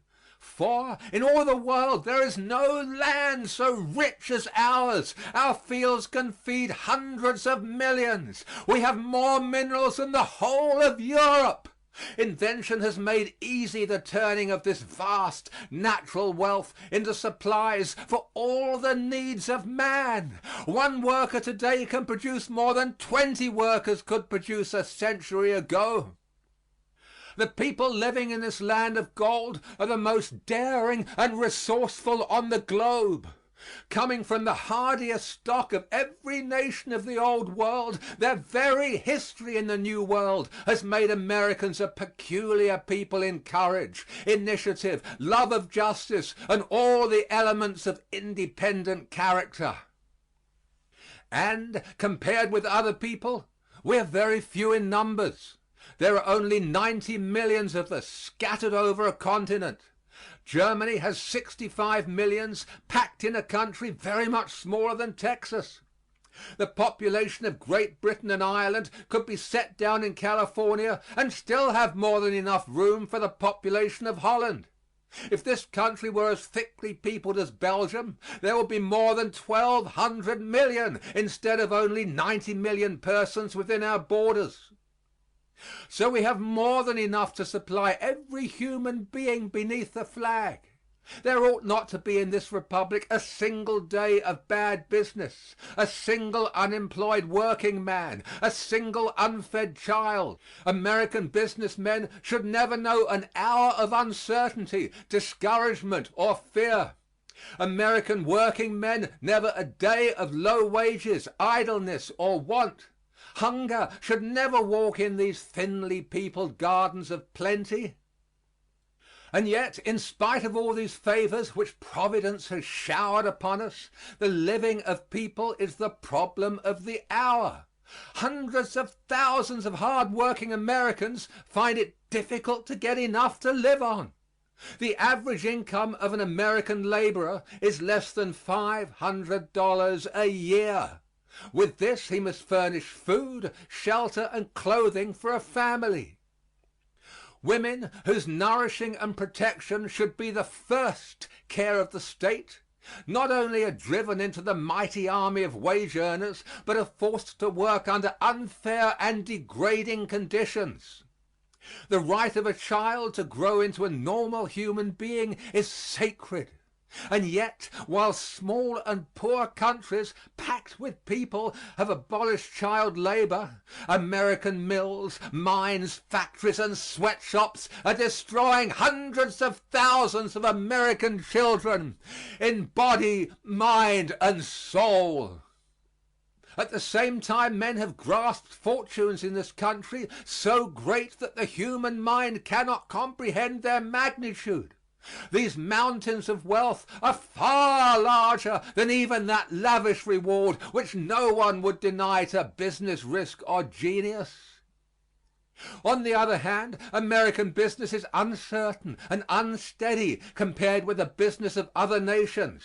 American businessmen are the best and bravest in the world, and yet our business conditions hamper their energies and chill their courage. We have no permanency in business affairs, no sure outlook upon the business future. This unsettled state of American business prevents it from realizing for the people that great and continuous prosperity which our country's location, vast wealth, and small population justifies. We mean to remedy these conditions. We mean not only to make prosperity steady, but to give to the many who earn it a just share of that prosperity, instead of helping the few who do not earn it to take an unjust share. The progressive motto is pass prosperity around. To make human living easier, to free the hands of honest business, to make trade and commerce sound and steady, to protect womanhood, save childhood, and restore the dignity of manhood, these are the tasks we must do. What, then, is the progressive answer to these questions? We are able to give it specifically and concretely. The first work before us is the revival of honest business. For business is nothing but the industrial and trade activities of all the people. Men grow the products of the field, cut ripe timber from the forest, dig metal from the mine, fashion all for human use, carry them to the marketplace and exchange them according to their mutual needs, and this is business. With our vast advantages contrasted with the vast disadvantages of other nations, American business all the time should be the best and steadiest in the world. But it is not. Germany, with shallow soil, no mines, only a window on the seas, and a population more than 10 times as dense as ours, yet has a sounder business, a steadier prosperity, a more contented, because better cared for people. What, then, must we do to make American business better?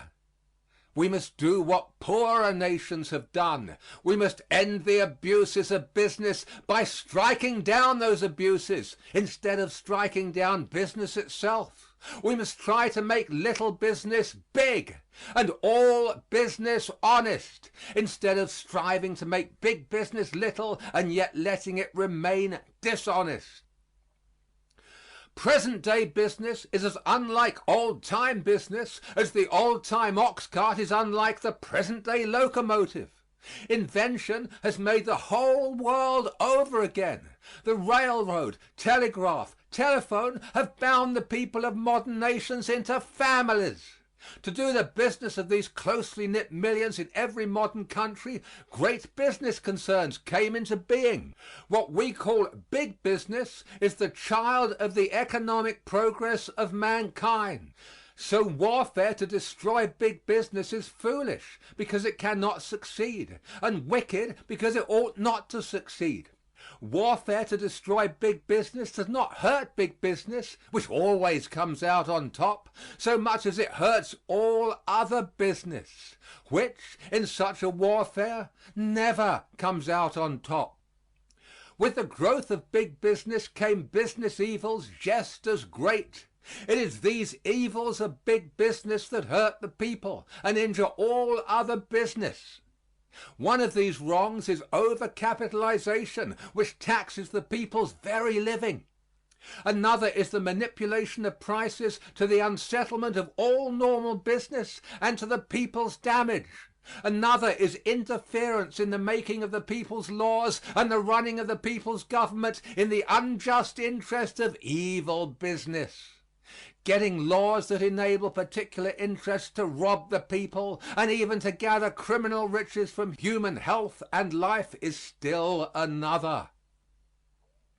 An example of such laws is the infamous tobacco legislation of 1902, which authorized the Tobacco Trust to continue to collect from the people the Spanish war tax, amounting to a score of millions of dollars, but to keep that tax instead of turning it over to the government as it had been doing. Another example is the shameful meat legislation by which the Beef Trust had the meat it sent abroad inspected by the government so that foreign countries would take its product, and yet was permitted to sell diseased meat to our own people. It is incredible that laws like these could ever get on the nation's statute books. The invisible government put them there, and only the universal wrath of an enraged people corrected them when, after years, the people discovered the outrages. It is to get just such laws as these and to prevent the passage of laws to correct them, as well as to keep off the statute books general laws which will end the general abuses of big business, that these few criminal interests corrupt our politics, invest in public officials, and keep in power in both parties that type of politician and party managers who debase American politics. Behind rotten laws and preventing sound laws stands the corrupt boss. Behind the corrupt boss stands the robber interest. And commanding these powers of pillage stands bloated human greed. It is this conspiracy of evil we must overthrow if we would get the honest laws we need. It is this invisible government we must destroy if we would save American institutions. Other nations have ended the very same business evils from which we suffer by clearly defining business wrongdoing and then making it a criminal offense punishable by imprisonment. Yet these foreign nations encourage big business itself and foster all honest business. But they do not tolerate dishonest business, little or big. What then shall we Americans do? Common sense and the experience of the world says that we ought to keep the good big business does for us and stop the wrongs that big business does to us. Yet we have done just the other thing. We have struck at big business itself and have not even aimed to strike at the evils of big business. Nearly 25 years ago, Congress passed a law to govern American business in the present time, which Parliament passed in the reign of King James to govern English business in that time. For a quarter of a century, the courts have tried to make this law work. Yet, during this very time, trusts grew greater in number and power than in the whole history of the world before, and their evils flourished unhindered and unchecked. These great business concerns grew because natural laws made them grow, and artificial law, at war with natural law, could not stop their growth. But their evils grew faster than the trusts themselves, because avarice nourished those evils, and no law of any kind stopped avarice from nourishing them. Nor is this the worst. Under the shifting interpretation of the Sherman Law, uncertainty and fear is chilling the energies of the great body of honest American businessmen. As the Sherman Law now stands, no two businessmen can arrange their mutual affairs and be sure that they are not lawbreakers. This is the main hindrance to the immediate and permanent revival of American business. If German or English businessmen, with all their disadvantages compared with our advantages, were manacled by our Sherman Law, as it stands they soon would be bankrupt. Indeed, foreign businessmen declare that, if their countries had such a law, so administered, they could not do business at all.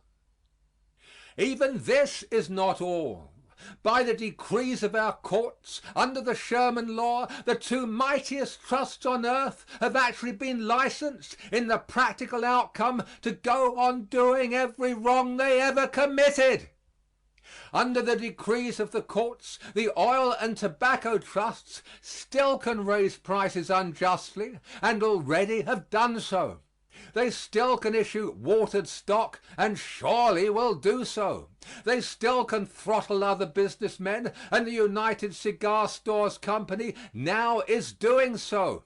They still can corrupt our politics, and this moment are indulging in that practice.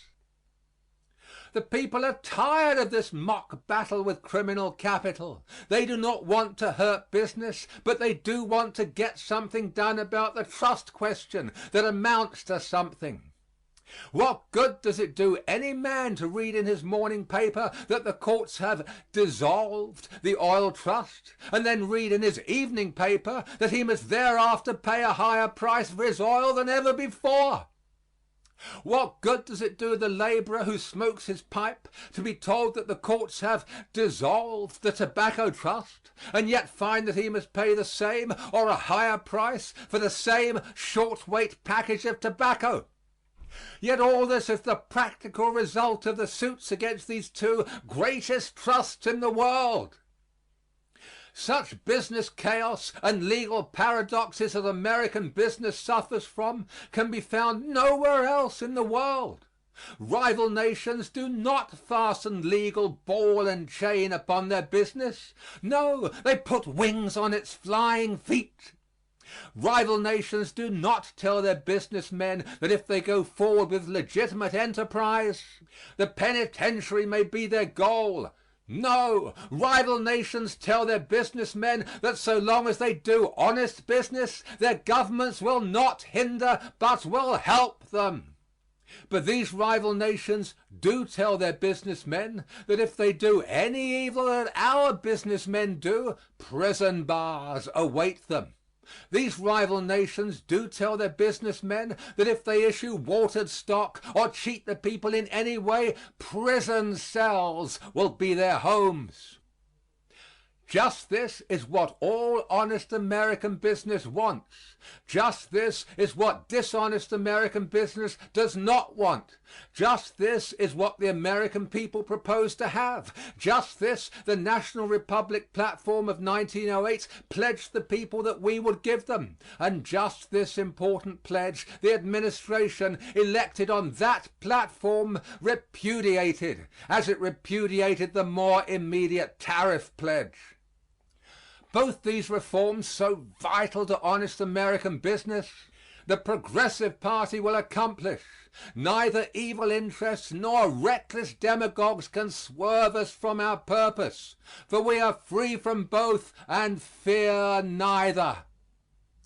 We mean to put new business laws on our statute books which will tell American businessmen what they can do and what they cannot do. We mean to make our business laws clear instead of foggy, to make them plainly state just what things are criminal and what are lawful. And we mean that the penalty for things criminal shall be prison sentences that actually punish the real offender, instead of money fines that hurt nobody but the people who must pay them in the end. And then we mean to send the message forth to hundreds of thousands of brilliant minds and brave hearts engaged in honest business that they are not criminals, but honorable men in their work to make good business in this republic. Sure of victory, we even now say, go forward, American businessmen, and know that behind you, supporting you, encouraging you, are the power and approval of the greatest people under the sun.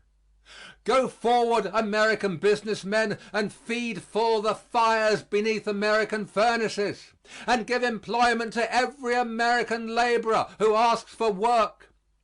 Go forward, American businessmen, and capture the markets of the world for American trade, and know that on the wings of your commerce you carry liberty throughout the world and to every inhabitant thereof. Go forward, American businessmen, and realize that in the time to come it shall be said of you, as it is said of the hand that rounded Peter's dome, "He builded better than he knew." The next great business reform we must have to steadily increase American prosperity is to change the method of building our tariffs. The tariff must be taken out of politics and treated as a business question instead of as a political question. Heretofore we have done just the other thing. That is why American business is upset every few years by unnecessary tariff upheavals and is weakened by uncertainty in the periods between. The greatest need of business is certainty, but the only thing certain about our tariff is uncertainty. What then shall we do to make our tariff changes strengthen business instead of weakening business? Rival protective tariff nations have answered that question. Common sense has answered it.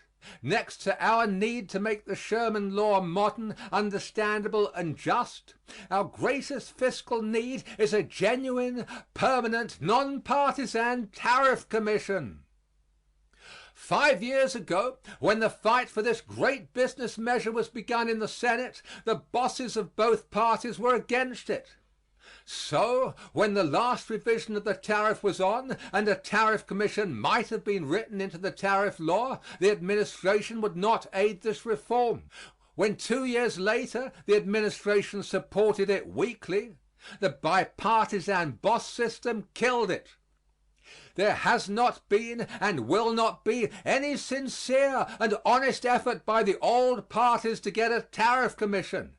There has not been and will not be any sincere and honest purpose by those parties to take the tariff out of politics. For the tariff in politics is the excuse for those sham political battles which give the spoilers their opportunity. The tariff in politics is one of the invisible government's methods of wringing tribute from the people. Through the tariff in politics, the beneficiaries of tariff excesses are cared for, no matter which party is revising. Who has forgotten the tariff scandals that made President Cleveland denounce the Wilson-Gorman bill as a perfidy and a dishonor? Who can ever forget the brazen robberies forced into the Payne-Aldrich bill, which Mr. Taft defended as the best ever made? If everyone else forgets these things, the interests that profited by them never will forget them.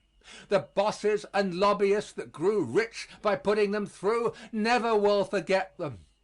That is why the invisible government and its agents want to keep the old method of tariff building. For, though such tariff revisions may make lean years for the people, they make fat years for the powers of pillage and their agents.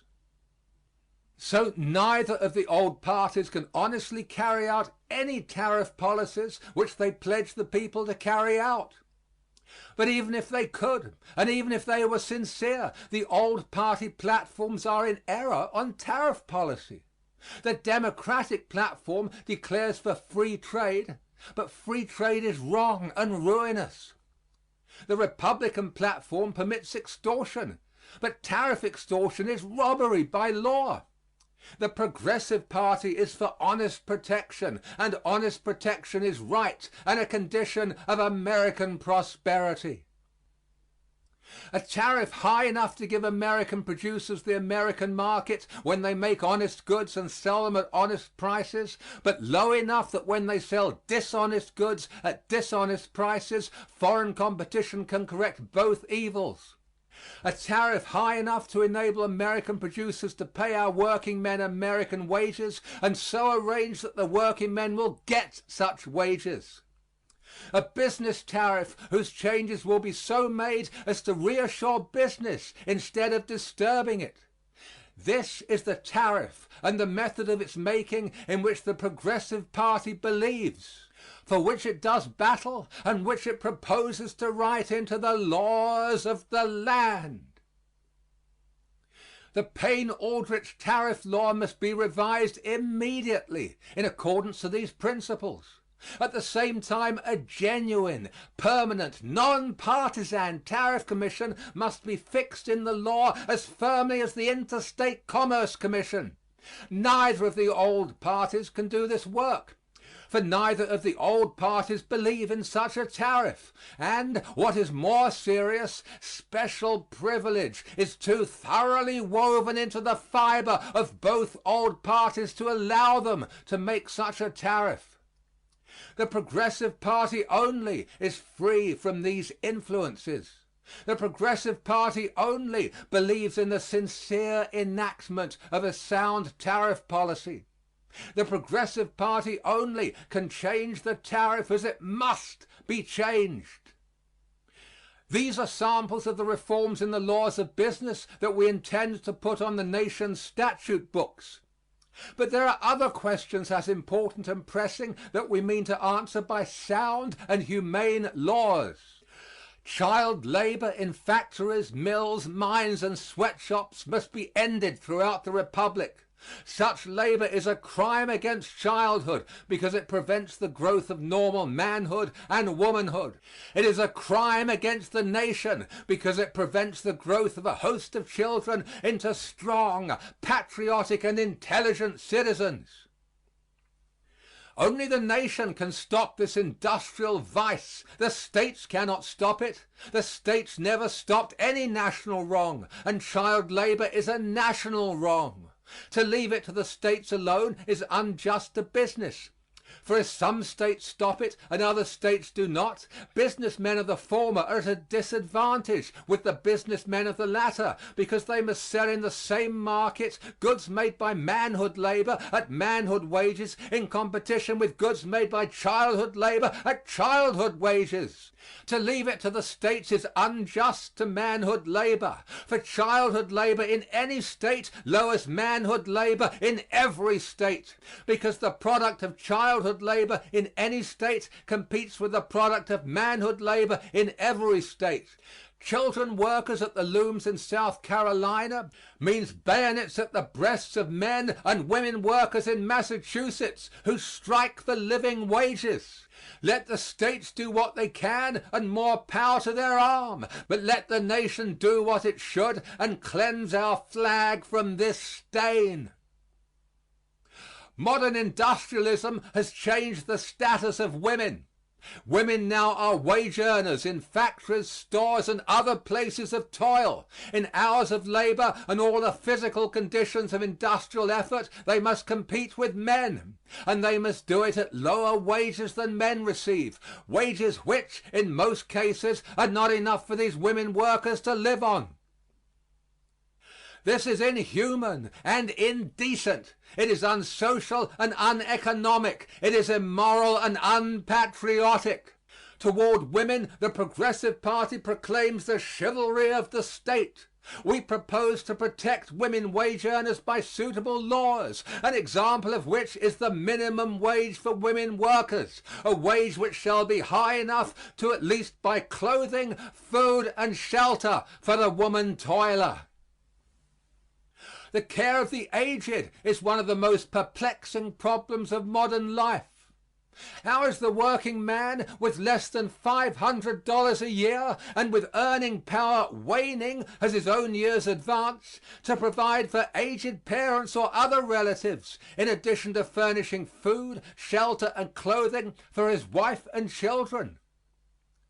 What is to become of the family of the laboring man whose strength has been sapped by excessive toil and who has been thrown upon the industrial scrap heap?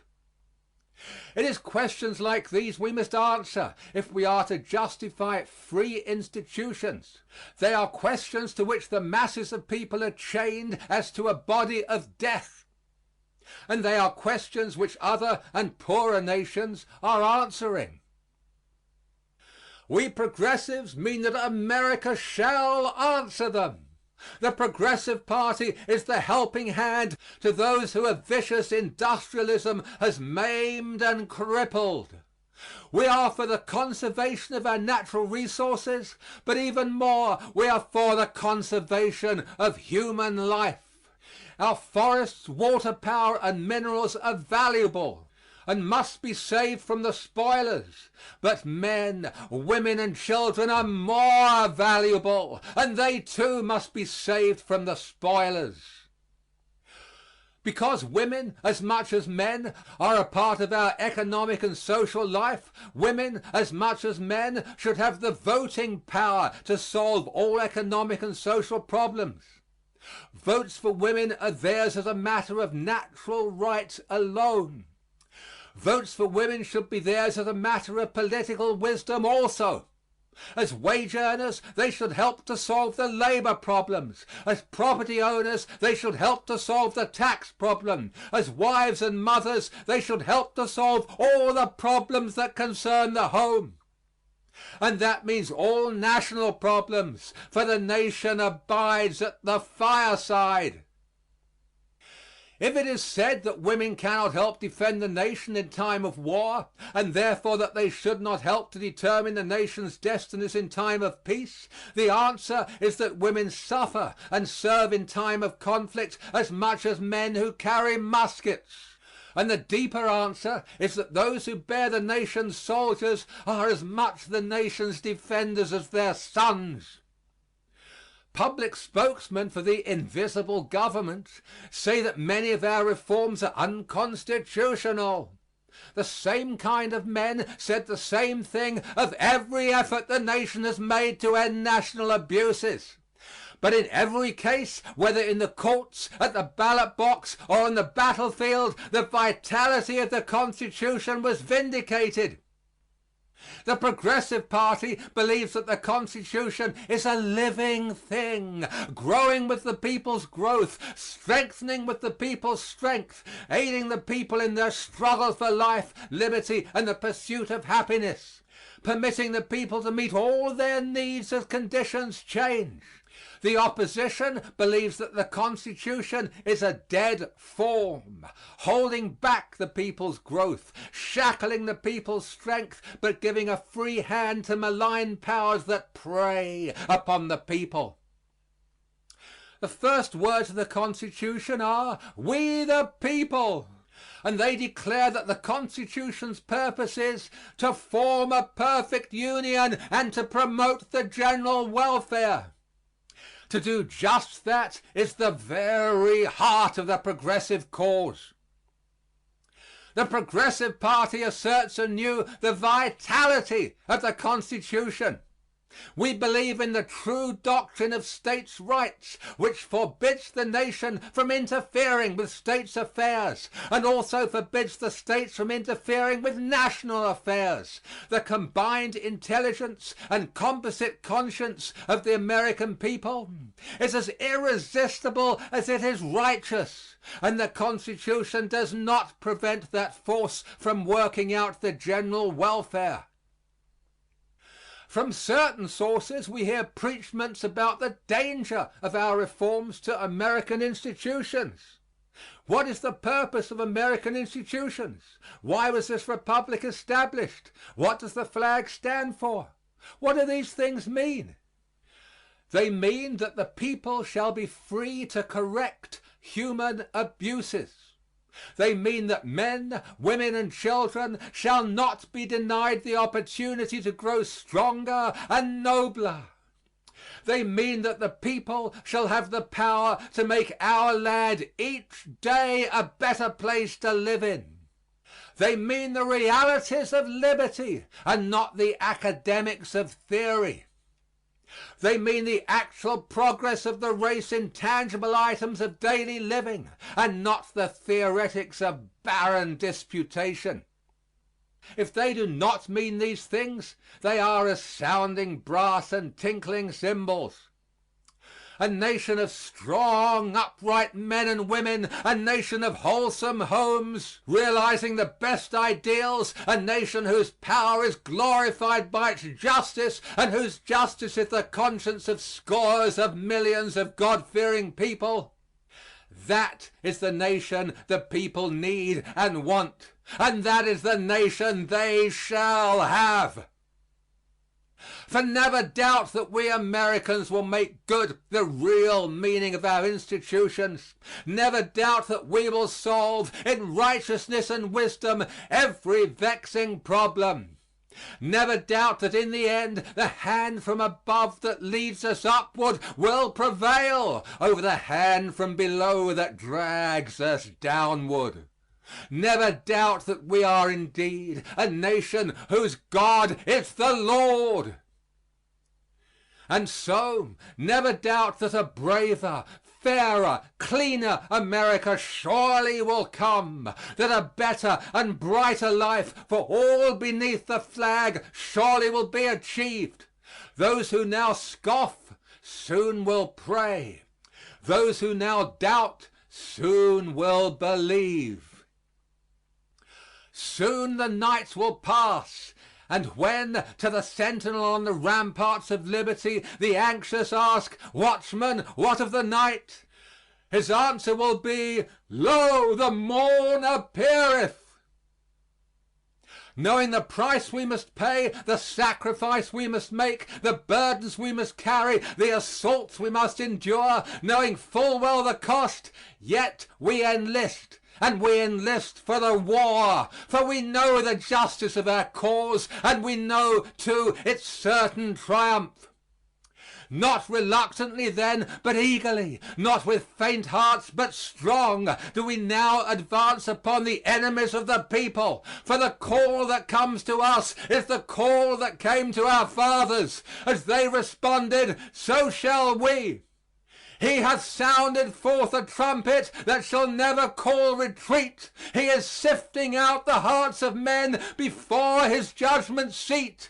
Oh, be swift our souls to answer him. Be jubilant our feet. Our God is marching on. End of section 47. Section 48, Appendix D, Speeches for Study and Practice. Russell Conwell, Acres of Diamonds. Footnote. Reported by A. Russell Smith and Harry E. Grieger, used by permission. On May 21, 1914, when Dr. Conwell delivered this lecture for the 5,000th time, Mr. John Wanamaker said that if the proceeds had been put out at compound interest, the sum would aggregate $8 millions. Dr. Conway has uniformly devoted his lecturing income to works of benevolence. I am astonished that so many people should care to hear this story over again.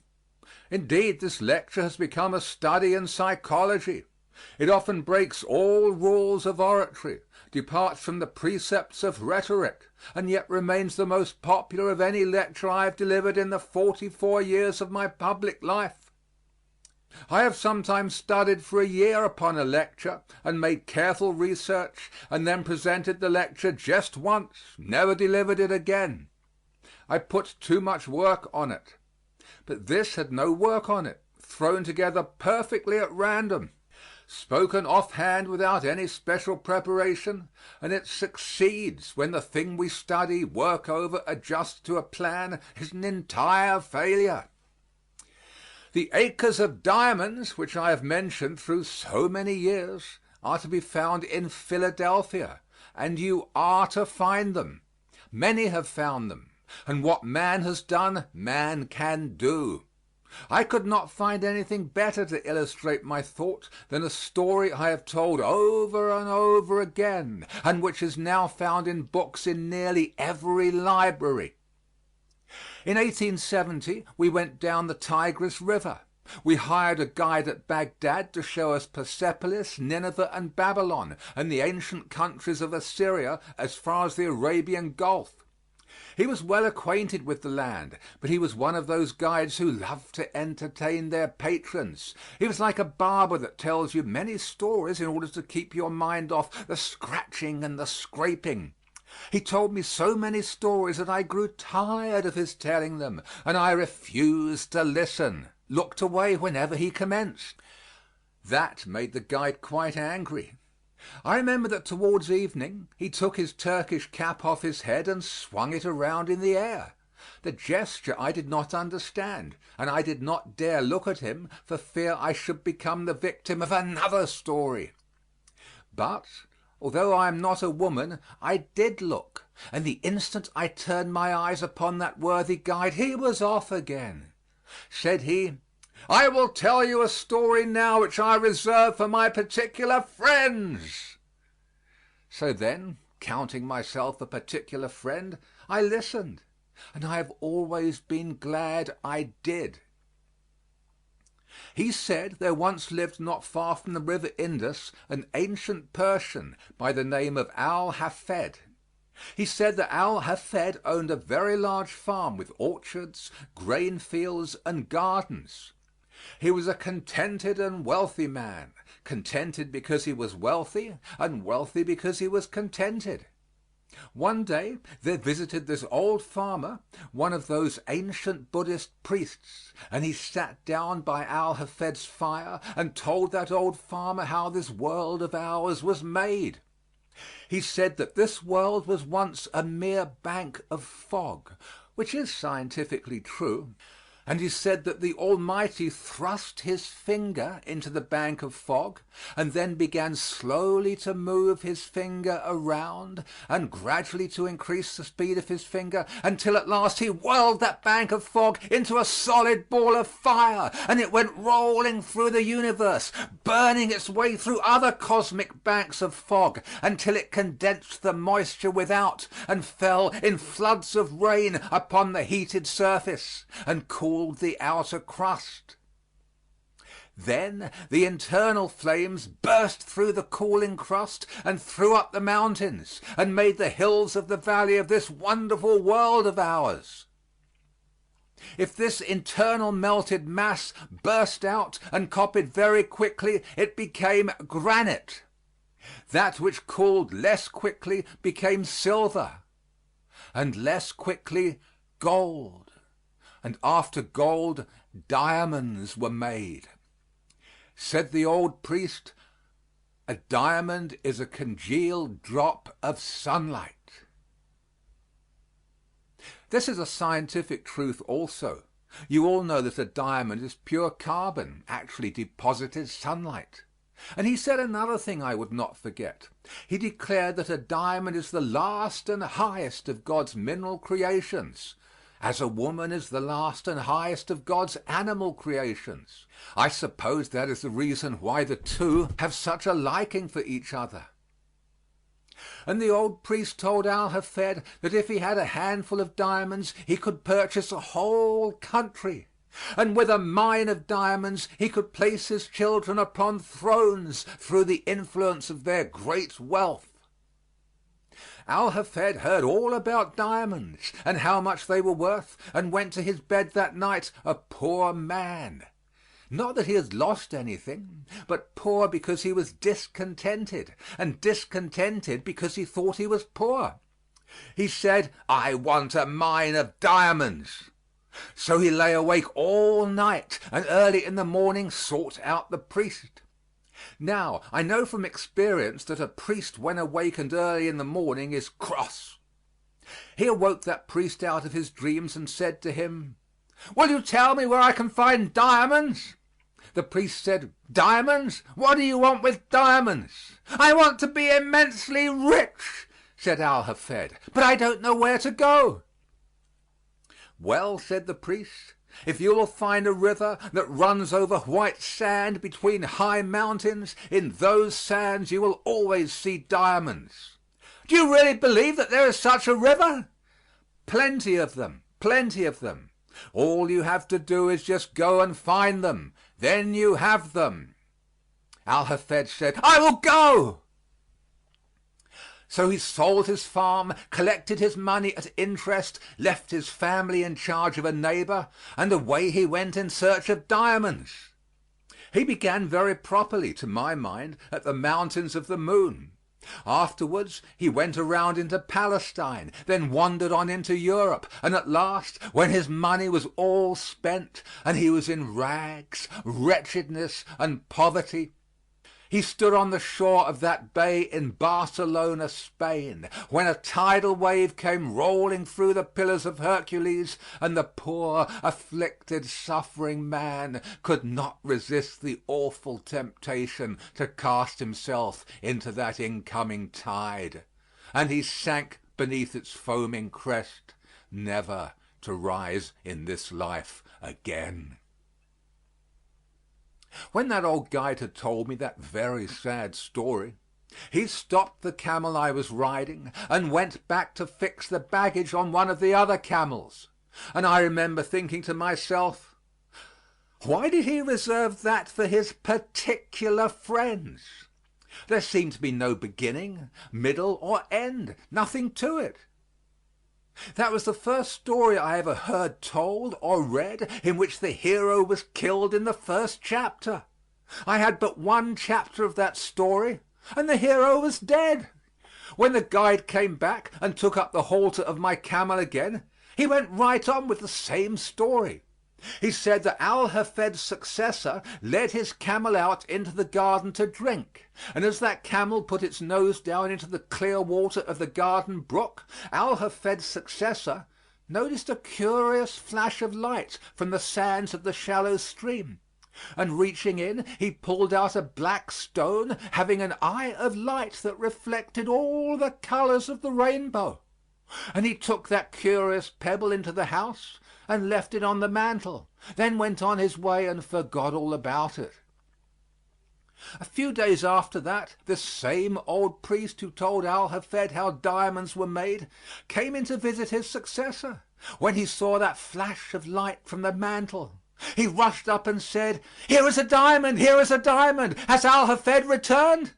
"No, no, Al Hafed has not returned. That is not a diamond, that is nothing but a stone. We found it right out here in our garden." "But I know a diamond when I see it," said he. "That is a diamond." Then together they rushed to the garden and stirred up the white sands with their fingers, and found others more beautiful, more valuable diamonds than the first. And thus, said the guide to me, were discovered the diamond mines of Golconda, the most magnificent diamond mines in all the history of mankind, exceeding the Kimberley in its value. The great Koh-i-Noor diamond in England's crown jewels, and the largest crown diamond on earth in Russia's crown jewels, which I had often hoped she would have to sell before they had peace with Japan, came from that mine. And when the old guide had called my attention to that wonderful discovery, he took his Turkish cap off his head again and swung it around in the air to call my attention to the moral.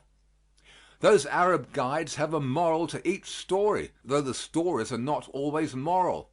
He said, had Al Hafed remained at home and dug in his own cellar or in his own garden, instead of wretchedness, starvation, poverty, and death in a strange land, he would have had acres of diamonds.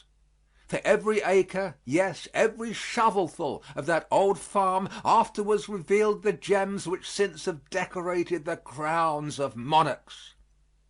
When he had given the moral to his story, I saw why he had reserved this story for his particular friends. I didn't tell him I could see it. I was not going to tell that old Arab that I could see it.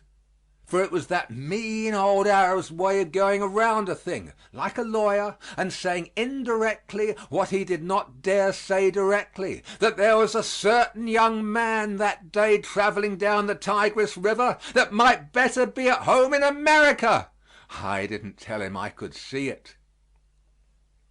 I told him his story reminded me of one, and I told it to him quick. I told him about that man out in California who, in 1847, owned a ranch out there. He read that gold had been discovered in Southern California, and he sold his ranch to Colonel Sutter and started off to hunt for gold. Colonel Sutter put a mill on the little stream in that farm, and one day his little girl brought some wet sand from the raceway of the mill into the house and placed it before the fire to dry. And as that sand was falling through the little girl's fingers, a visitor saw the first shining scales of real gold that were ever discovered in California. And the man who wanted the gold had sold this ranch and gone away, never to return. I delivered this lecture 2 years ago in California, in the city that stands near that farm, and they told me that the mine is not exhausted yet, and that a 1/3 owner of that farm has been getting during these recent years $20 of gold every 15 minutes of his life, sleeping or waking. Why, you and I would enjoy an income like that. But the best illustration that I have now of this thought was found here in Pennsylvania. There was a man living in Pennsylvania who owned a farm here, and he did what I should do if I had a farm in Pennsylvania. He sold it. But before he sold it, he concluded to secure employment collecting coal oil for his cousin in Canada. They first discovered coal oil there. So this farmer in Pennsylvania decided that he would apply for a position with his cousin in Canada. Now, you see, this farmer was not altogether a foolish man. He did not leave his farm until he had something else to do. Of all the simpletons the stars shine on, there is none more foolish than a man who leaves one job before he has obtained another. And that has especial reference to gentlemen of my profession and has no reference to a man seeking a divorce. So, I say, this old farmer did not leave one job until he had obtained another. He wrote to Canada, but his cousin replied that he could not engage him because he did not know anything about the oil business. Well then, said he, I will understand it. So he set himself at the study of the whole subject. He began at the second day of the creation. He studied the subject from the primitive vegetation to the coal oil stage until he knew all about it. Then he wrote to his cousin and said, "Now I understand the oil business." And his cousin replied to him, "All right then, come on." That man, by the record of the county, sold his farm for $833, even money, no cents. He had scarcely gone from that farm before the man who purchased it went out to arrange for the watering of the cattle, and he found that the previous owner had arranged the matter very nicely. There is a stream running down the hillside there, and the previous owner had gone out and put a plank across the stream at an angle, extending across the brook and down edgewise a few inches under the surface of the water. The purpose of the plank across that brook was to throw over to the other bank a dreadful-looking scum, through which the cattle would not put their noses to drink above the plank, although they would drink the water on one side below it.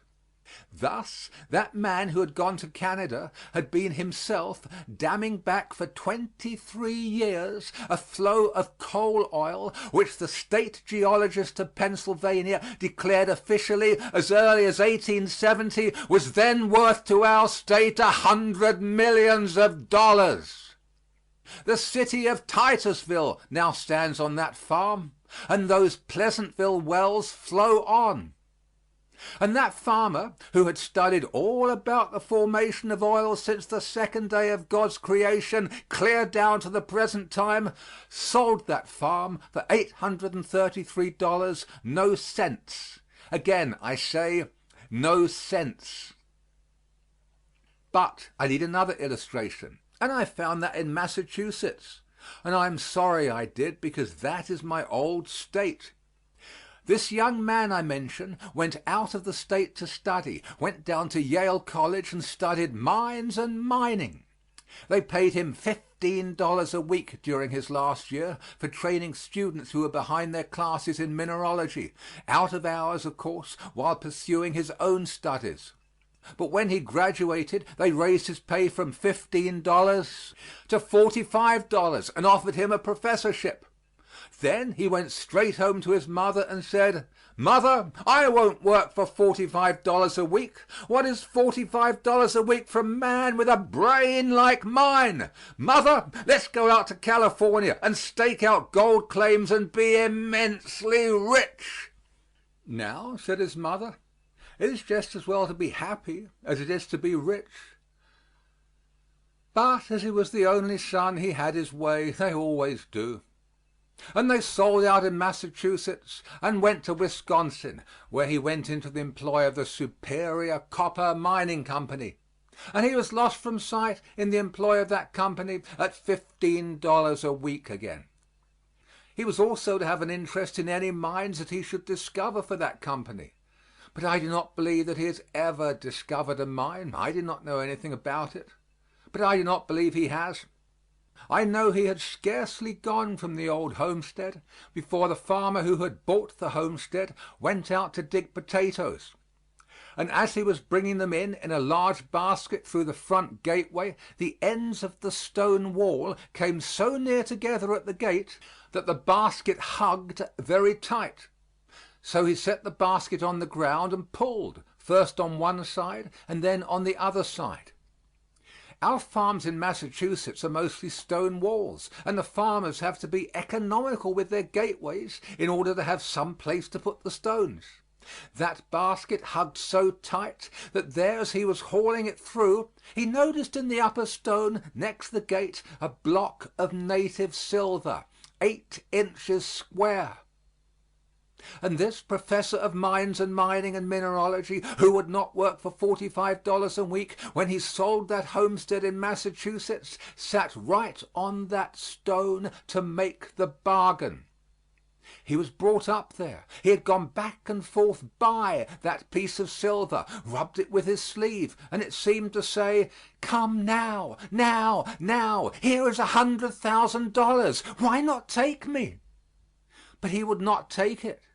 There was no silver in Newburyport. It was all away off, well, I don't know where, he didn't, but somewhere else, and he was a professor of mineralogy. I do not know of anything I would enjoy better than to take the whole time tonight telling of blunders like that I have heard professors make. Yet I wish I knew what that man is doing out there in Wisconsin.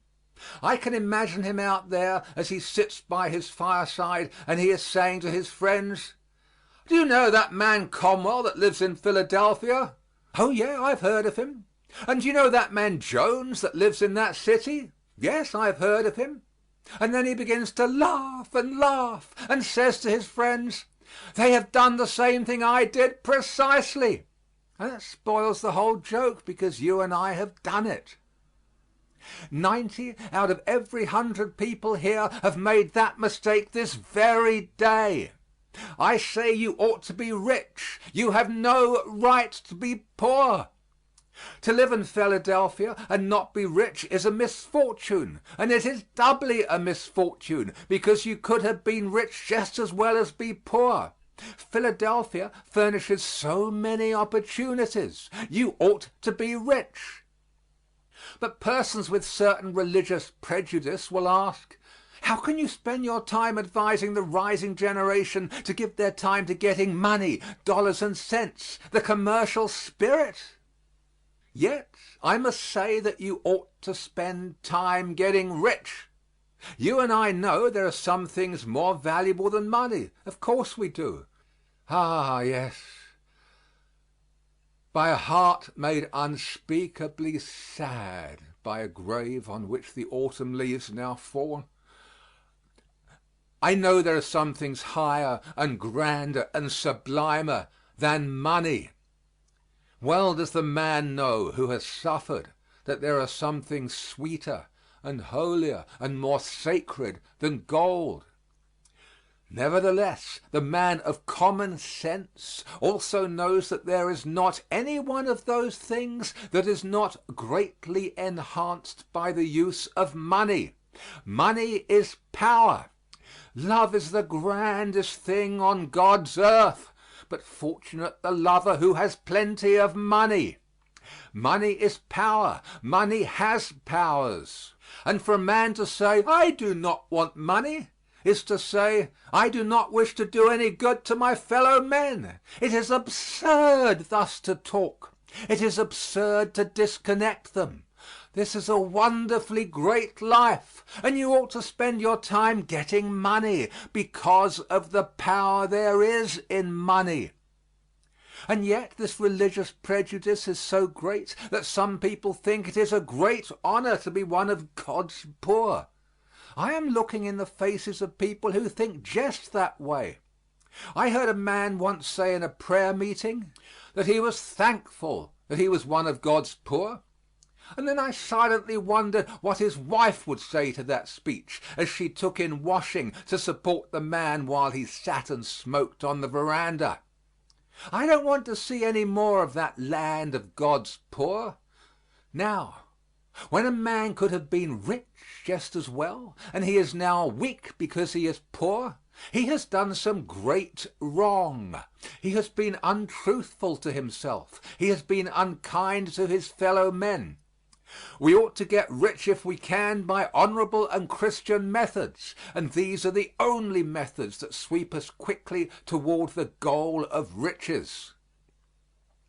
I remember not many years ago a young theological student who came into my office and said to me that he thought it was his duty to come in and labor with me. I asked him what had happened, and he said, "I feel it is my duty to come in and speak to you, sir, and say that the Holy Scriptures declare that money is the root of all evil." I asked him where he found that saying, and he said he found it in the Bible. I asked him whether he had made a new Bible, and he said no, he had not gotten a new Bible, that it was in the old Bible. "Well," I said, "if it is in my Bible, I never saw it. Will you please get the textbook and let me see it?" He left the room and soon came stalking in with his Bible open, with all the bigoted pride of the narrow sectarian who founds his creed on some misinterpretation of Scripture. And he put the Bible down on the table before me and fairly squealed into my ear, "There it is, you can read it for yourself." I said to him, "Young man, you will learn when you get a little older that you cannot trust another denomination to read the Bible for you." I said, "Now, you belong to another denomination. Please read it to me, and remember that you are taught in a school where emphasis is exegesis." So he took the Bible and read it. "The love of money is the root of all evil." Then he had it right. The great book has come back into the esteem and love of the people, and into the respect of the greatest minds of earth, and now you can quote it and rest your life and your death on it without more fear. So when he quoted right from the Scriptures, he quoted the truth. The love of money is the root of all evil. Oh, that is it. It is the worship of the means instead of the end, though you cannot reach the end without the means. When a man makes an idol of the money instead of the purposes for which it may be used, when he squeezes the dollar until the eagle squeals, then it is made the root of all evil. Think, if you only had the money, what you could do for your wife, your child, and for your home and your city. Think how soon you could endow the Temple College yonder if you only had the money and the disposition to give it. And yet, my friend, people say you and I should not spend the time getting rich. How inconsistent the whole thing is. We ought to be rich because money has power. I think the best thing for me to do is to illustrate this. For if I say you ought to get rich, I ought at least to suggest how it is done. We get a prejudice against rich men because of the lies that are told about them. The lies that are told about Mr. Rockefeller because he has $200 million, so many believe them. Yet how false is the representation of that man to the world. How little we can tell what is true nowadays when newspapers try to sell their papers entirely on some sensation. The way they lie about the rich men is something terrible. And I do not know that there is anything to illustrate this better than what the newspapers now say about the city of Philadelphia. A young man came to me the other day and said, "If Mr. Rockefeller, as you think, is a good man, why is it that everybody says so much against him?" It is because he has gotten ahead of us. That is the whole of it, just gotten ahead of us. Why is it Mr. Carnegie is criticized so sharply by an envious world? Because he has gotten more than we have. If a man knows more than I know, don't I incline to criticize somewhat his learning? Let a man stand in a pulpit and preach to thousands, and if I have 15 people in my church and they're all asleep, don't I criticize him? We always do that to the man who gets ahead of us. Why, the man you are criticizing has 100 millions and you have 50 cents, and both of you have just what you are worth. One of the richest men in this country came into my home and sat down in my parlor and said, "Did you see all those lies about my family in the paper?" Certainly I did. I knew they were lies when I saw them. "Why do they lie about me the way they do?" "Well," I said to him, "if you give me your check for 100 millions, I will take all the lies along with it." "Well," said he, "I don't see any sense in their thus talking about my family and myself. Conwell, tell me frankly, what do you think the American people think of me?" "Well," said I, "they think you are the blackest hearted villain that ever trod the soil." "But what can I do about it?"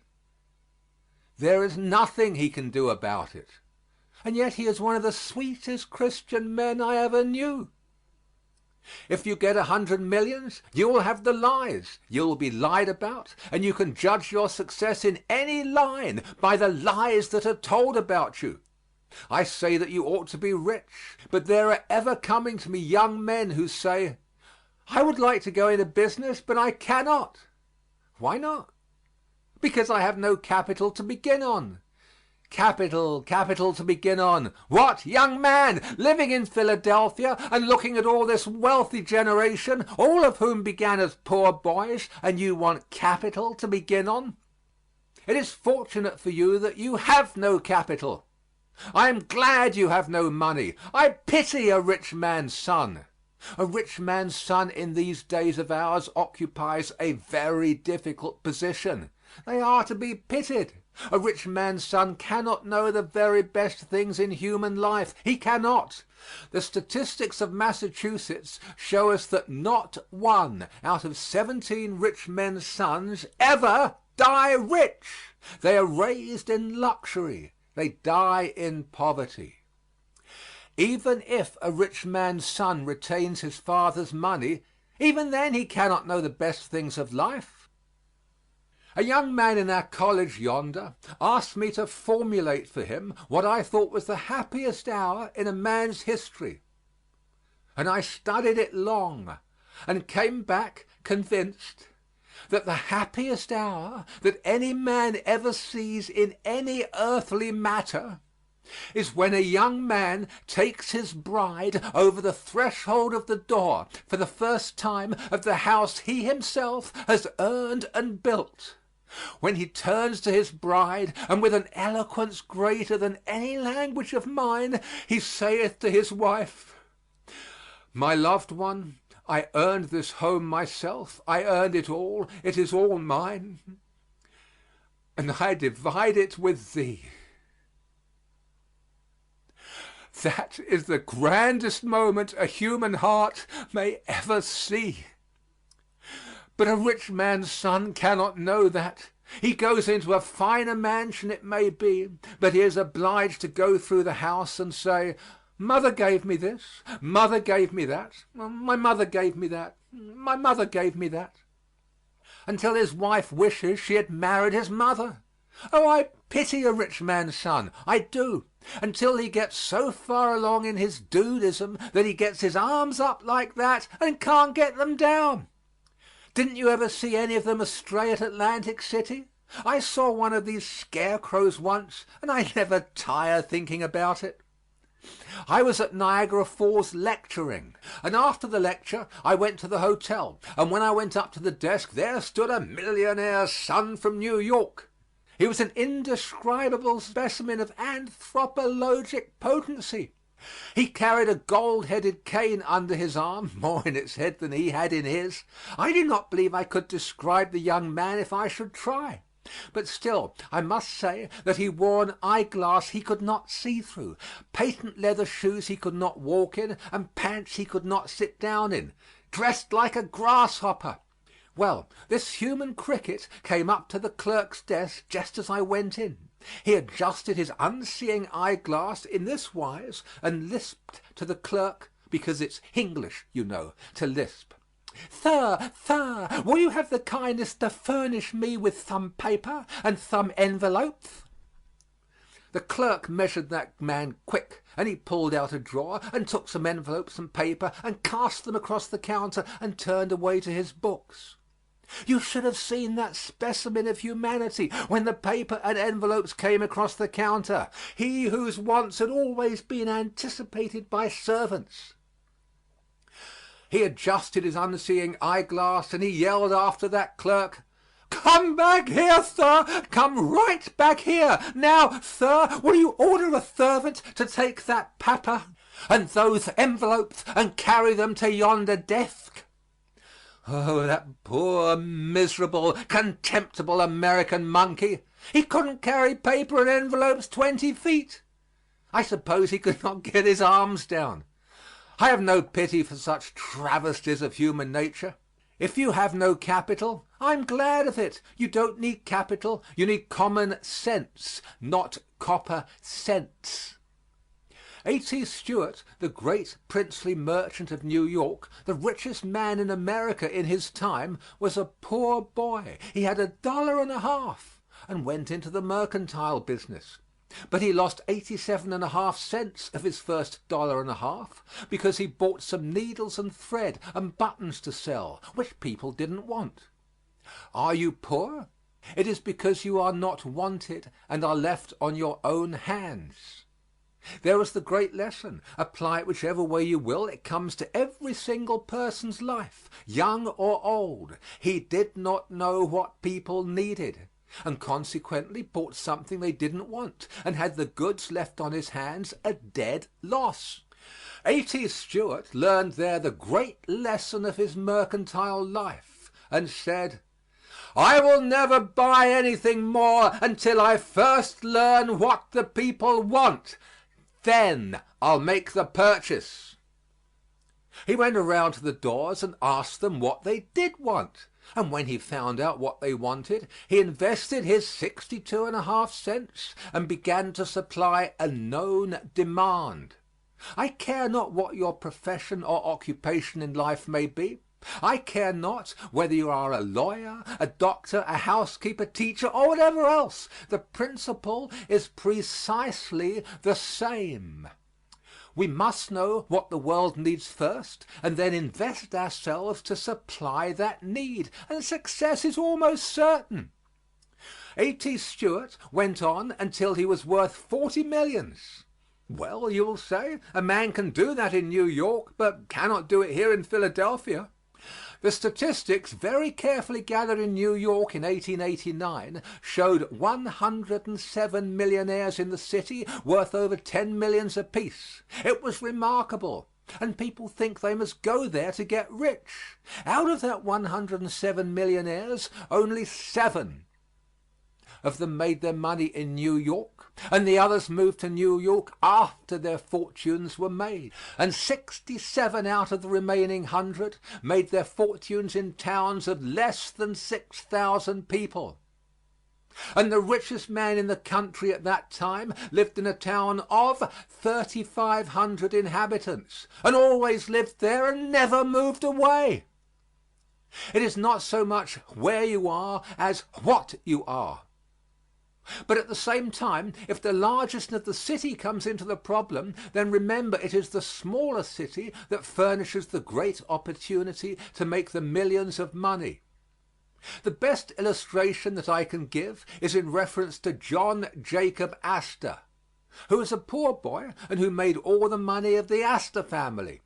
He made more than his successors have ever earned, and yet he once held a mortgage on a millinery store in New York, and because the people could not make enough money to pay the interest and the rent, he foreclosed the mortgage and took possession of the store and went into partnership with the man who had failed.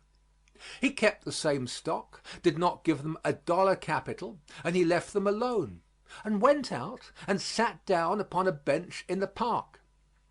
Out there on that bench in the park he had the most important, and to my mind the pleasantest part of that partnership business. He was watching the ladies as they went by, and where is the man that wouldn't get rich at that business? But when John Jacob Astor saw a lady pass, with her shoulders back and her head up, as if she did not care if the whole world looked on her, he studied her bonnet. And before that bonnet was out of sight, he knew the shape of the frame and the color of the trimmings, the curl of the something on a bonnet. Sometimes I try to describe a woman's bonnet, but it is of little use, for it would be out of style tomorrow night. So John Jacob Astor went to the store and said, "Now, put in the show window just such a bonnet as I described to you, because," said he, "I have just seen a lady who likes just such a bonnet. Do not make up any more till I come back." And he went out again and sat on that bench in the park, and another lady of a different form and complexion passed him, with a bonnet of different shape and color, of course. "Now," said he, "put such a bonnet as that in the show window." He didn't fill his show window with hats and bonnets which drive people away, and then sit in the back of the store and bawl because the people go somewhere else to trade. He didn't put a hat or bonnet in that show window the like of which he had not seen before it was made up. In our city especially there are great opportunities for manufacturing, and the time has come when the line is drawn very sharply between the stockholders of the factory and their employees. Now, friends, there has also come a discouraging gloom upon this country, and the laboring men are beginning to feel that they are being held down by a crust over their heads through which they find it impossible to break, and the aristocratic money owner himself is so far above that he will never descend to their assistance. That is the thought that is in the minds of our people. But, friends, never in the history of our country was there an opportunity so great for the poor man to get rich as there is now in the city of Philadelphia. The very fact that they get discouraged is what prevents them from getting rich. That is all there is to it. The road is open, and let us keep it open between the poor and the rich. I know that the labor unions have two great problems to contend with, and there is only one way to solve them. The labor unions are doing as much to prevent its solving as are the capitalists today, and there are positively two sides to it.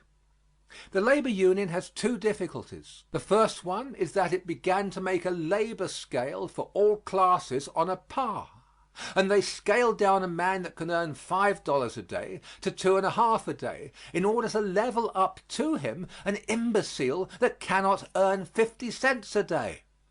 That is one of the most dangerous and discouraging things for the working man. He cannot get the results of his work if he do better work or higher work or work longer.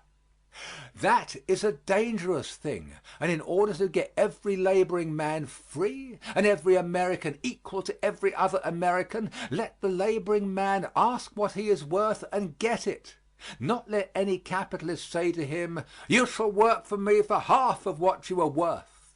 Nor let any labor organization say, "You shall work for the capitalist for half your worth." Be a man, be independent, and then shall the laboring man find the road ever open from poverty to wealth.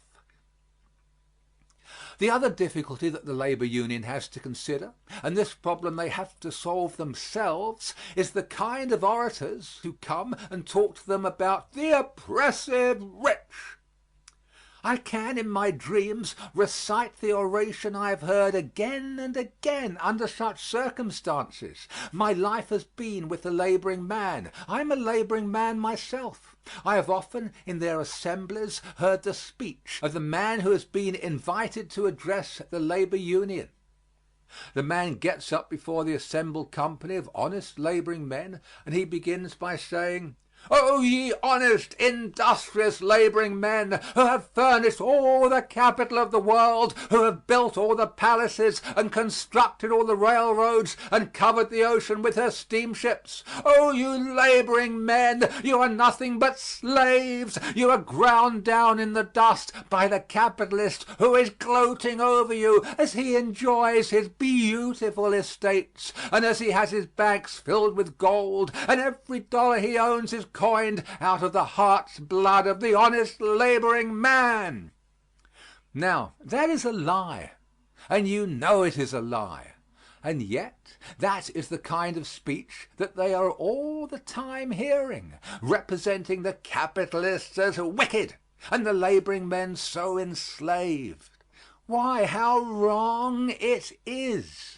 Let the man who loves his flag and believes in American principles endeavor with all his soul to bring the capitalist and the laboring man together until they stand side by side and arm in arm and work for the common good of humanity. He is an enemy to his country who sets capital against labor or labor against capital. Suppose I were to go down through this audience and ask you to introduce me to the great inventors who live here in Philadelphia. The inventors of Philadelphia, you would say. Why? Well, we don't have any in Philadelphia. It is too slow to invent anything.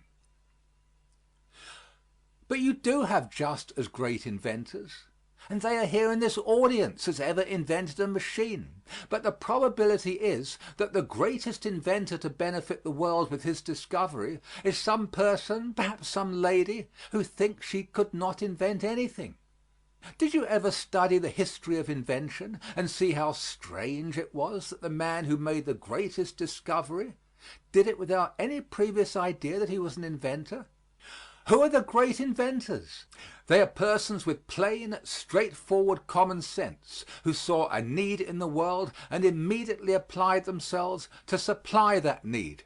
If you want to invent anything, don't try to find it in the wheels in your head, nor the wheels in your machine, but first find out what the people need, and then apply yourself to that need. And this leads to invention on the part of the people you would not dream of before. The great inventors are simply great men.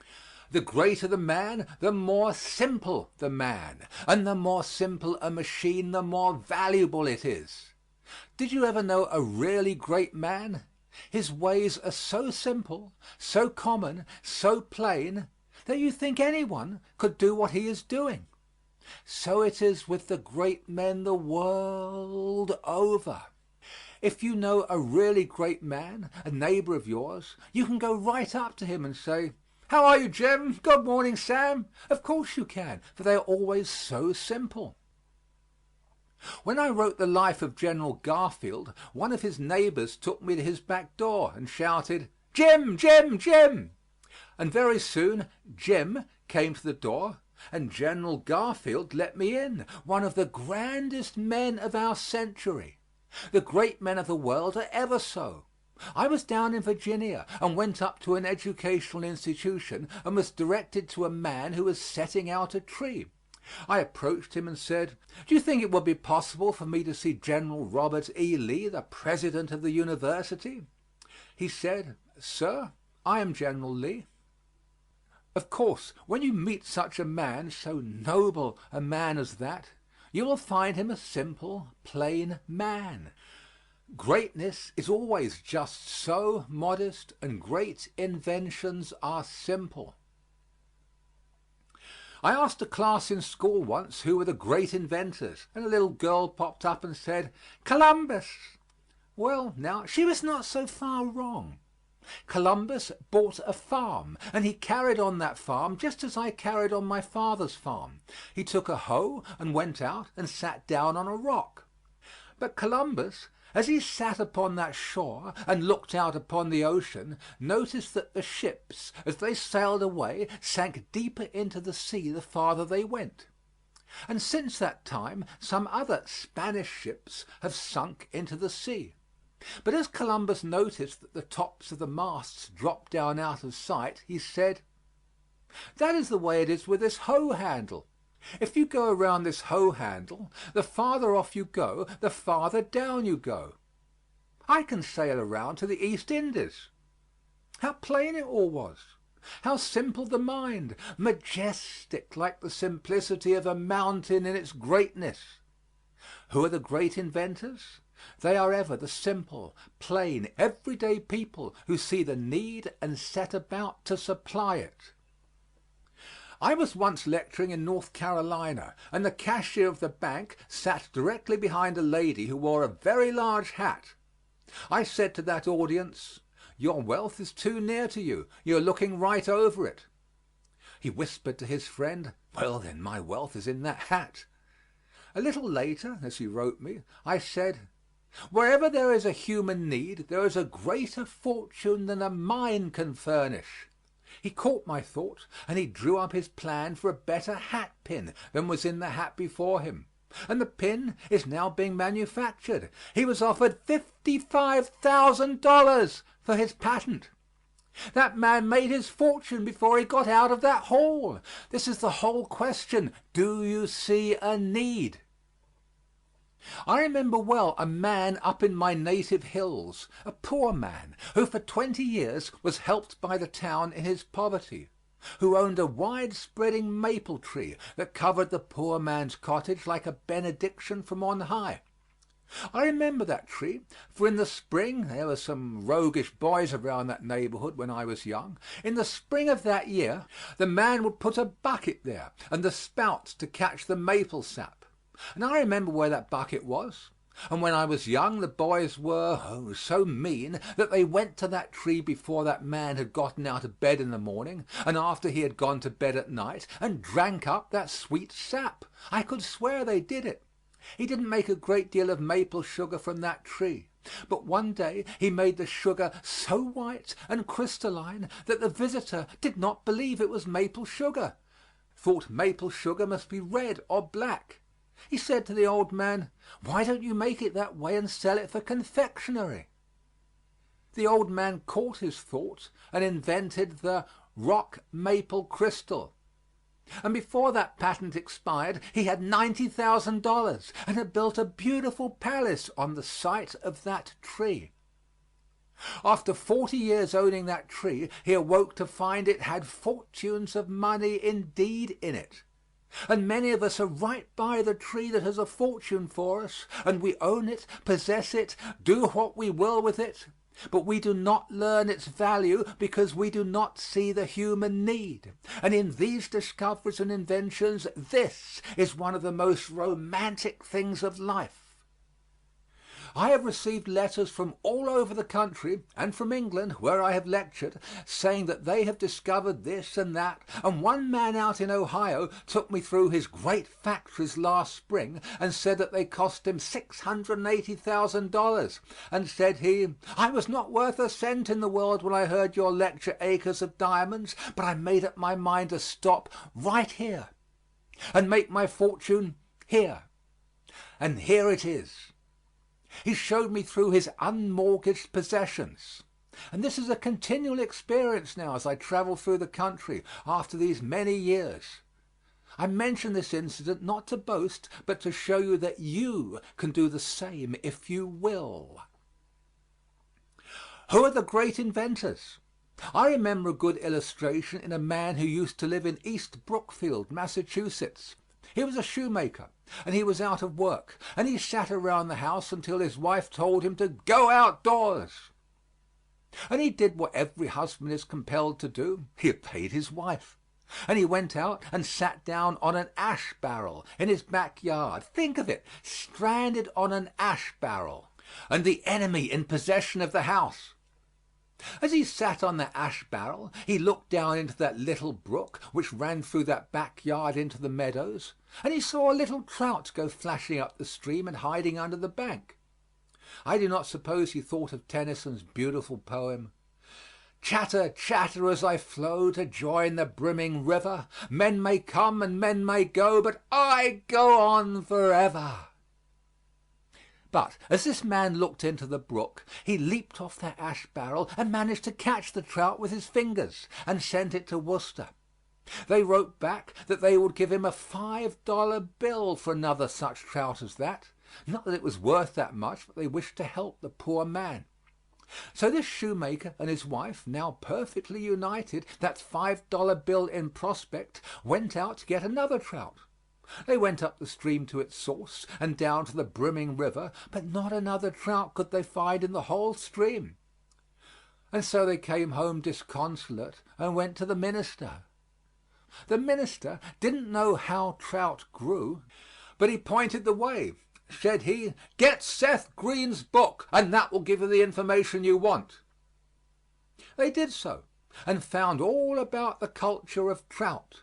They found that a trout lays 3,600 eggs every year, and every trout gains a quarter of a pound every year, so that in 4 years a little trout will furnish 4 tons per annum to sell in the market at 50 cents a pound. When they found that, they said they didn't believe any such story as that, but if they could get $5 apiece, they could make something. And right in that same backyard, with the coal sifter upstream and window screen down the stream, they began the culture of trout. They afterwards moved to the Hudson, and since then he has become the authority in the United States upon the raising of fish, and he has been next to the highest on the United States Fish Commission in Washington. My lesson is that man's wealth was out there in his backyard for 20 years, but he didn't see it until his wife drove him out with a mop stick. I remember meeting personally a poor carpenter of Hingham, Massachusetts, who was out of work and in poverty. His wife also drove him out of doors. He sat down on the shore and whittled a soaked shingle into a wooden chain. His children quarreled over it in the evening, and while he was whittling a second one, a neighbor came along and said, "Why don't you whittle toys if you can carve like that?" He said, "I don't know what to make." There is the whole thing. His neighbor said to him, "Why don't you ask your own children?" Said he, "What is the use of doing that? My children are different from other people's children." I used to see people like that when I taught school. The next morning when his boy came down the stairway, he said, "Sam, what do you want for a toy?" "I want a wheelbarrow." When his little girl came down, he asked her what she wanted, and she said, "I want a little doll's washstand, a little doll's carriage, a little doll's umbrella," and went on with a whole lot of things that would have taken his lifetime to supply. He consulted his own children right there in his own house, and began to whittle out toys to please them. He began with his jackknife and made those unpainted Hingham toys. He is the richest man in the entire New England states, if Mr. Lawson is to be trusted in his statement concerning such things. And yet that man's fortune was made by consulting his own children in his own house. You don't need to go out of your own house to find out what to invent or what to make. I always talk too long on this subject. I would like to meet the great men who are here tonight. The great men. We don't have any great men in Philadelphia. Great men. You say that they all come from London or San Francisco or Rome or Manayunk or anywhere else but here, anywhere else but Philadelphia. And yet, in fact, there are just as great men in Philadelphia as in any city of its size. There are great men and women in this audience.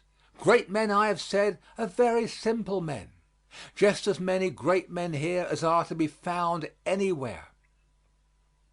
The greatest error in judging great men is that we think that they always hold an office. The world knows nothing of its greatest men. Who are the great men of the world? The young man and young woman may well ask the question. It is not necessary that they should hold an office, and yet that is the popular idea. That is the idea we teach now in our high schools and common schools, that the great men of the world are those who hold some high office. And unless we change that very soon and do away with that prejudice, we are going to change to an empire. There is no question about it. We must teach that men are great only on their intrinsic value and not on the position that they may incidentally happen to occupy. And yet, don't blame the young men saying that they are going to be great when they get into some official position. I ask this audience again, who of you are going to be great? Says a young man, I am going to be great. When are you going to be great? When I am elected to some political office. Won't you learn the lesson, young man, that it is prima facie evidence of littleness to hold public office under our form of government? Think of it. This is a government of the people and by the people and for the people, and not for the office holder.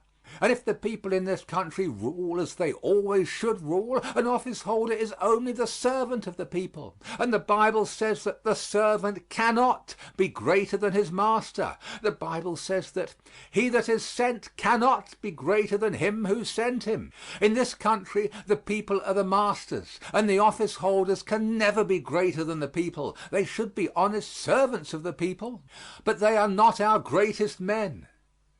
Young man, remember that you never heard of a great man holding any political office in this country unless he took that office at an expense to himself. It is a loss to every great man to take a public office in our country.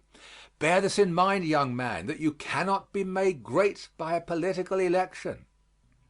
Another young man says, I am going to be a great man in Philadelphia sometime.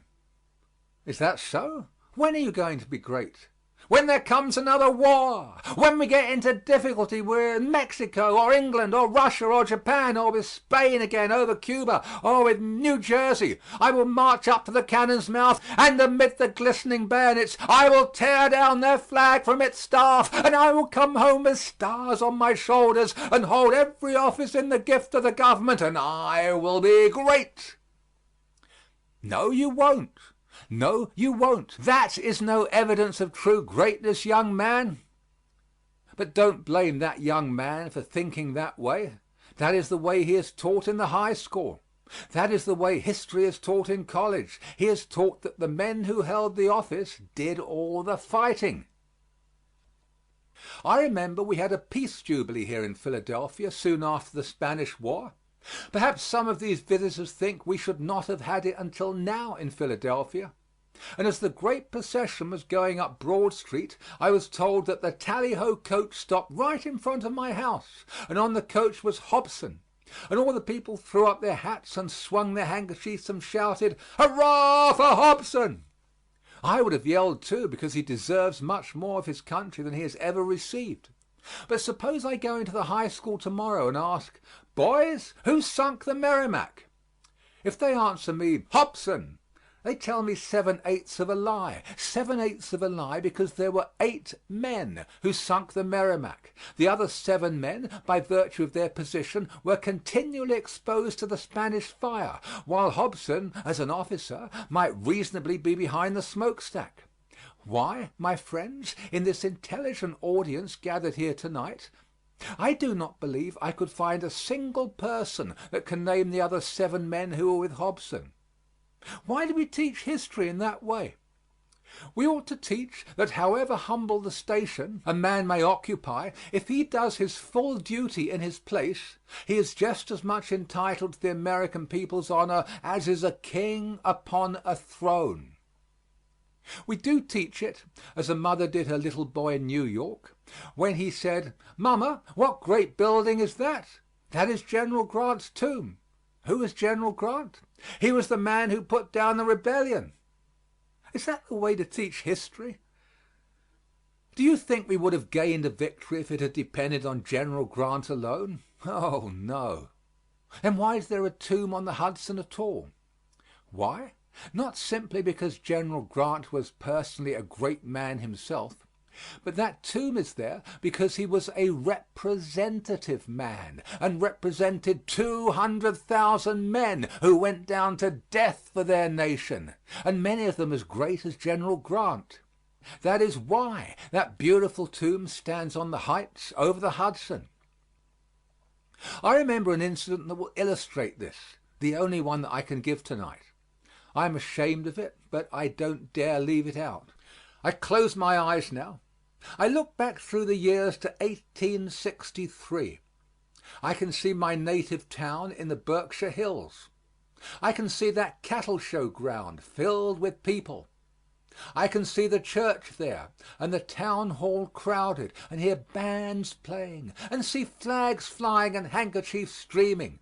Well do I recall at this moment that day. The people had turned out to receive a company of soldiers, and that company came marching up on the common. They had served out one term in the Civil War and had re-enlisted, and they were being received by their native townsmen. I was but a boy, but I was captain of that company, puffed out with pride on that day. Why, a cambric needle would have burst me all to pieces. As I marched on the common at the head of my company, there was not a man more proud than I. We marched into the town hall, and then they seated my soldiers down in the center of the house, and I took my place down on the front seat, and then the town officers filed through the great throng of people who stood close and packed in that little hall. They came up on the platform, formed a half circle around it, and the mayor of the town, the chairman of the select men in New England, took his seat in the middle of that half circle. He was an old man. His hair was gray. He never held an office before in his life. He thought that an office was all he needed to be a truly great man, and when he came up he adjusted his powerful spectacles and glanced calmly around the audience with amazing dignity. Suddenly his eyes fell upon me, and then the good old man came right forward and invited me to come up on the stand with the town officers. Invited me up on the stand. No town officer ever took notice of me before I went to war. Now, I should not say that. One town officer was there who advised the teacher to whale me, but I meant no honorable mention. So I was invited up on the stand with the town officers. I took my seat and let my sword fall on the floor and folded my arms across my breast and waited to be received. Napoleon the Fifth. Pride goeth before destruction and a fall. When I had gotten my seat and all became silent through the hall, the chairman of the select men arose and came forward with great dignity to the table. And we all supposed he would introduce the congregational minister, who was the only orator in the town, and who would give the oration to the returning soldiers.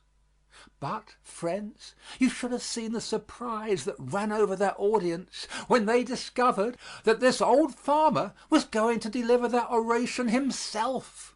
He had never made a speech in his life before, but he fell into the same error that others have fallen into. He seemed to think that the office would make him an orator.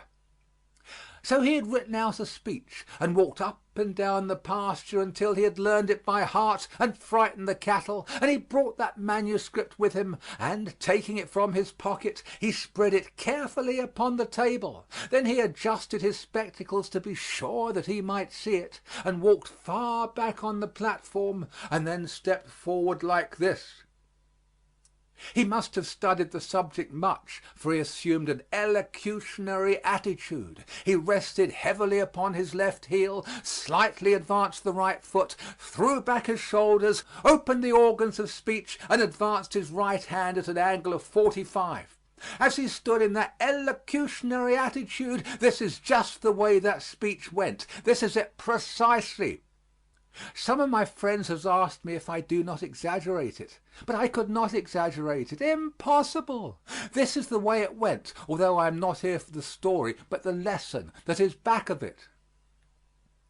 Fellow citizens, As soon as he heard his voice, his hand began to shake like that. His knees began to tremble, and then he shook all over. He coughed and choked, and finally came around to look at his manuscript. Then he began again. Fellow citizens, we are very happy. We're very happy to welcome back to their native town these soldiers who have fought and bled and come back again to their native town. We're especially pleased to see with us today this young hero, that meant me, this young hero who in imagination. Friends, remember, he said imagination, for if he had not said that, I would not be egotistical enough to refer to it. This young hero who, in imagination, we have seen leading his troops, leading his troops onto the deadly breach. We have seen his shining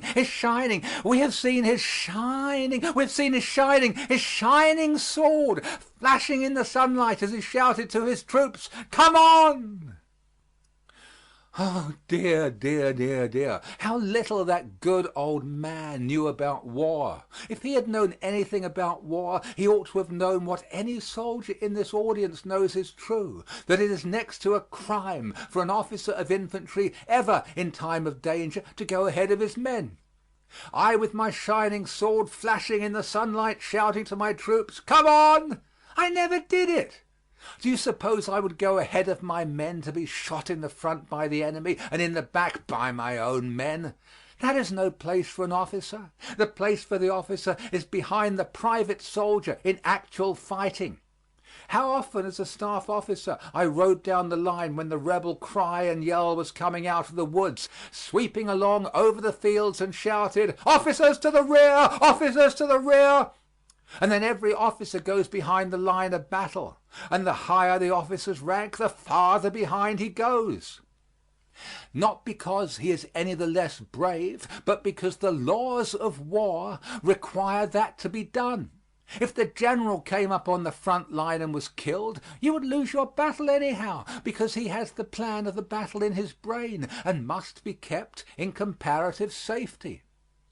I, with my shining sword flashing in the sunlight, There sat in the hall that day men who had given that boy their last hardtack, who had carried him on their backs through deep rivers. But some were not there. They had gone down to death for their country. The speaker mentioned them, but they were but little noticed, and yet they had gone down to death for their country. Gone down for a cause they believed was right, and still believe was right, though I grant to the other side the same that I ask for myself.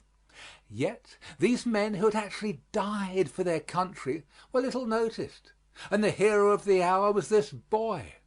Why was he the hero? Simply because that man fell into that same foolishness. This boy was an officer, and those were only private soldiers. I learned a lesson that I will never forget.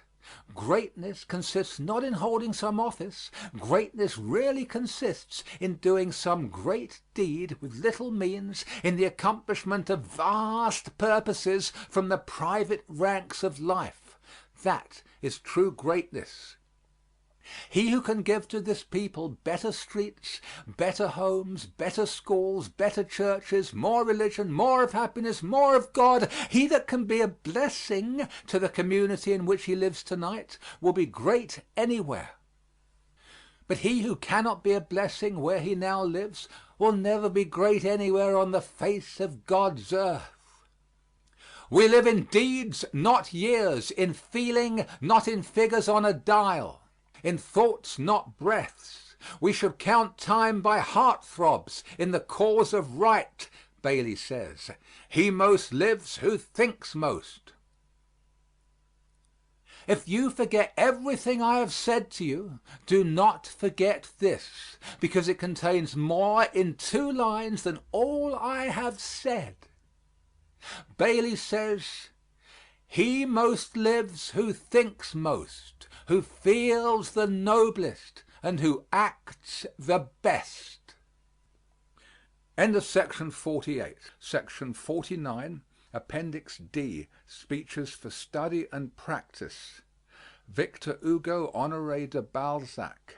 Delivered at the funeral of Balzac, August 20, 1850. Gentlemen, the man who now goes down into this tomb is one of those to whom public grief pays homage. In one day all fictions have vanished. The eye is fixed not only on the heads that reign, but on heads that think, and the whole country is moved when one of those heads disappears. Today we have a people in black because of the death of the man of talent, a nation in mourning for a man of genius. Gentlemen, the name of Balzac will be mingled in the luminous trace our epoch will leave across the future. Balzac was one of that powerful generation of writers of the 19th century who came after Napoleon, as the illustrious Pleiad of the 17th century came after Richelieu. As if in the development of civilization there were a law which gives conquerors by the intellect as successors to conquerors by the sword. Balzac was one of the first among the greatest, one of the highest among the best. This is not the place to tell all that constituted this splendid and sovereign intelligence. All his books form but one book, a book living, luminous, profound, where one sees coming and going and marching and moving, with I know not what of the formidable and terrible mixed with the real, all our contemporary civilization. A marvelous book which the poet entitled A Comedy, and which he could have called history, which takes all forms and all style, which surpasses Tacitus and Suetonius, which traverses Beaumarchais and reaches Rabelais. A book which realizes observation and imagination, which lavishes the true, the esoteric, the commonplace, the trivial, the material, and which at times through all realities swiftly and grandly rent away allows us all at once a glimpse of a most somber and tragic ideal.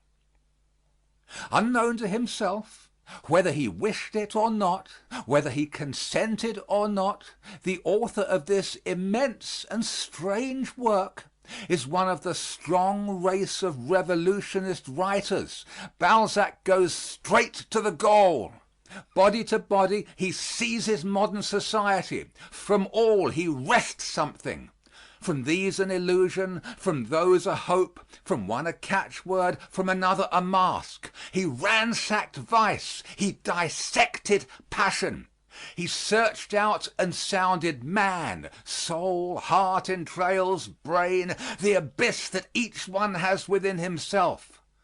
And by grace of his free and vigorous nature, by a privilege of the intellect of our time, which, having seen revolutions face to face, can see more clearly the destiny of humanity and comprehend Providence better, Balzac redeemed himself smiling and severe from those formidable studies which produced melancholy in Molière and misanthropy in Rousseau.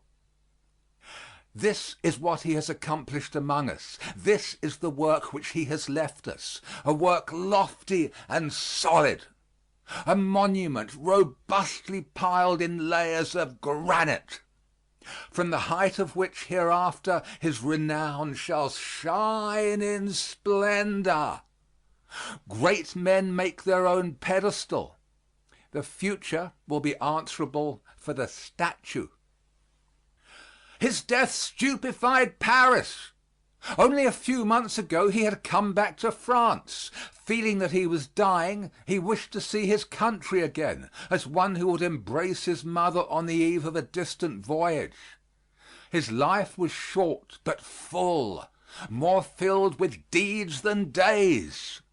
Alas! This powerful worker, never fatigued, this philosopher, this thinker, this poet, this genius, has lived among us that life of storm, of strife, of quarrels and combats, common in all times to all great men.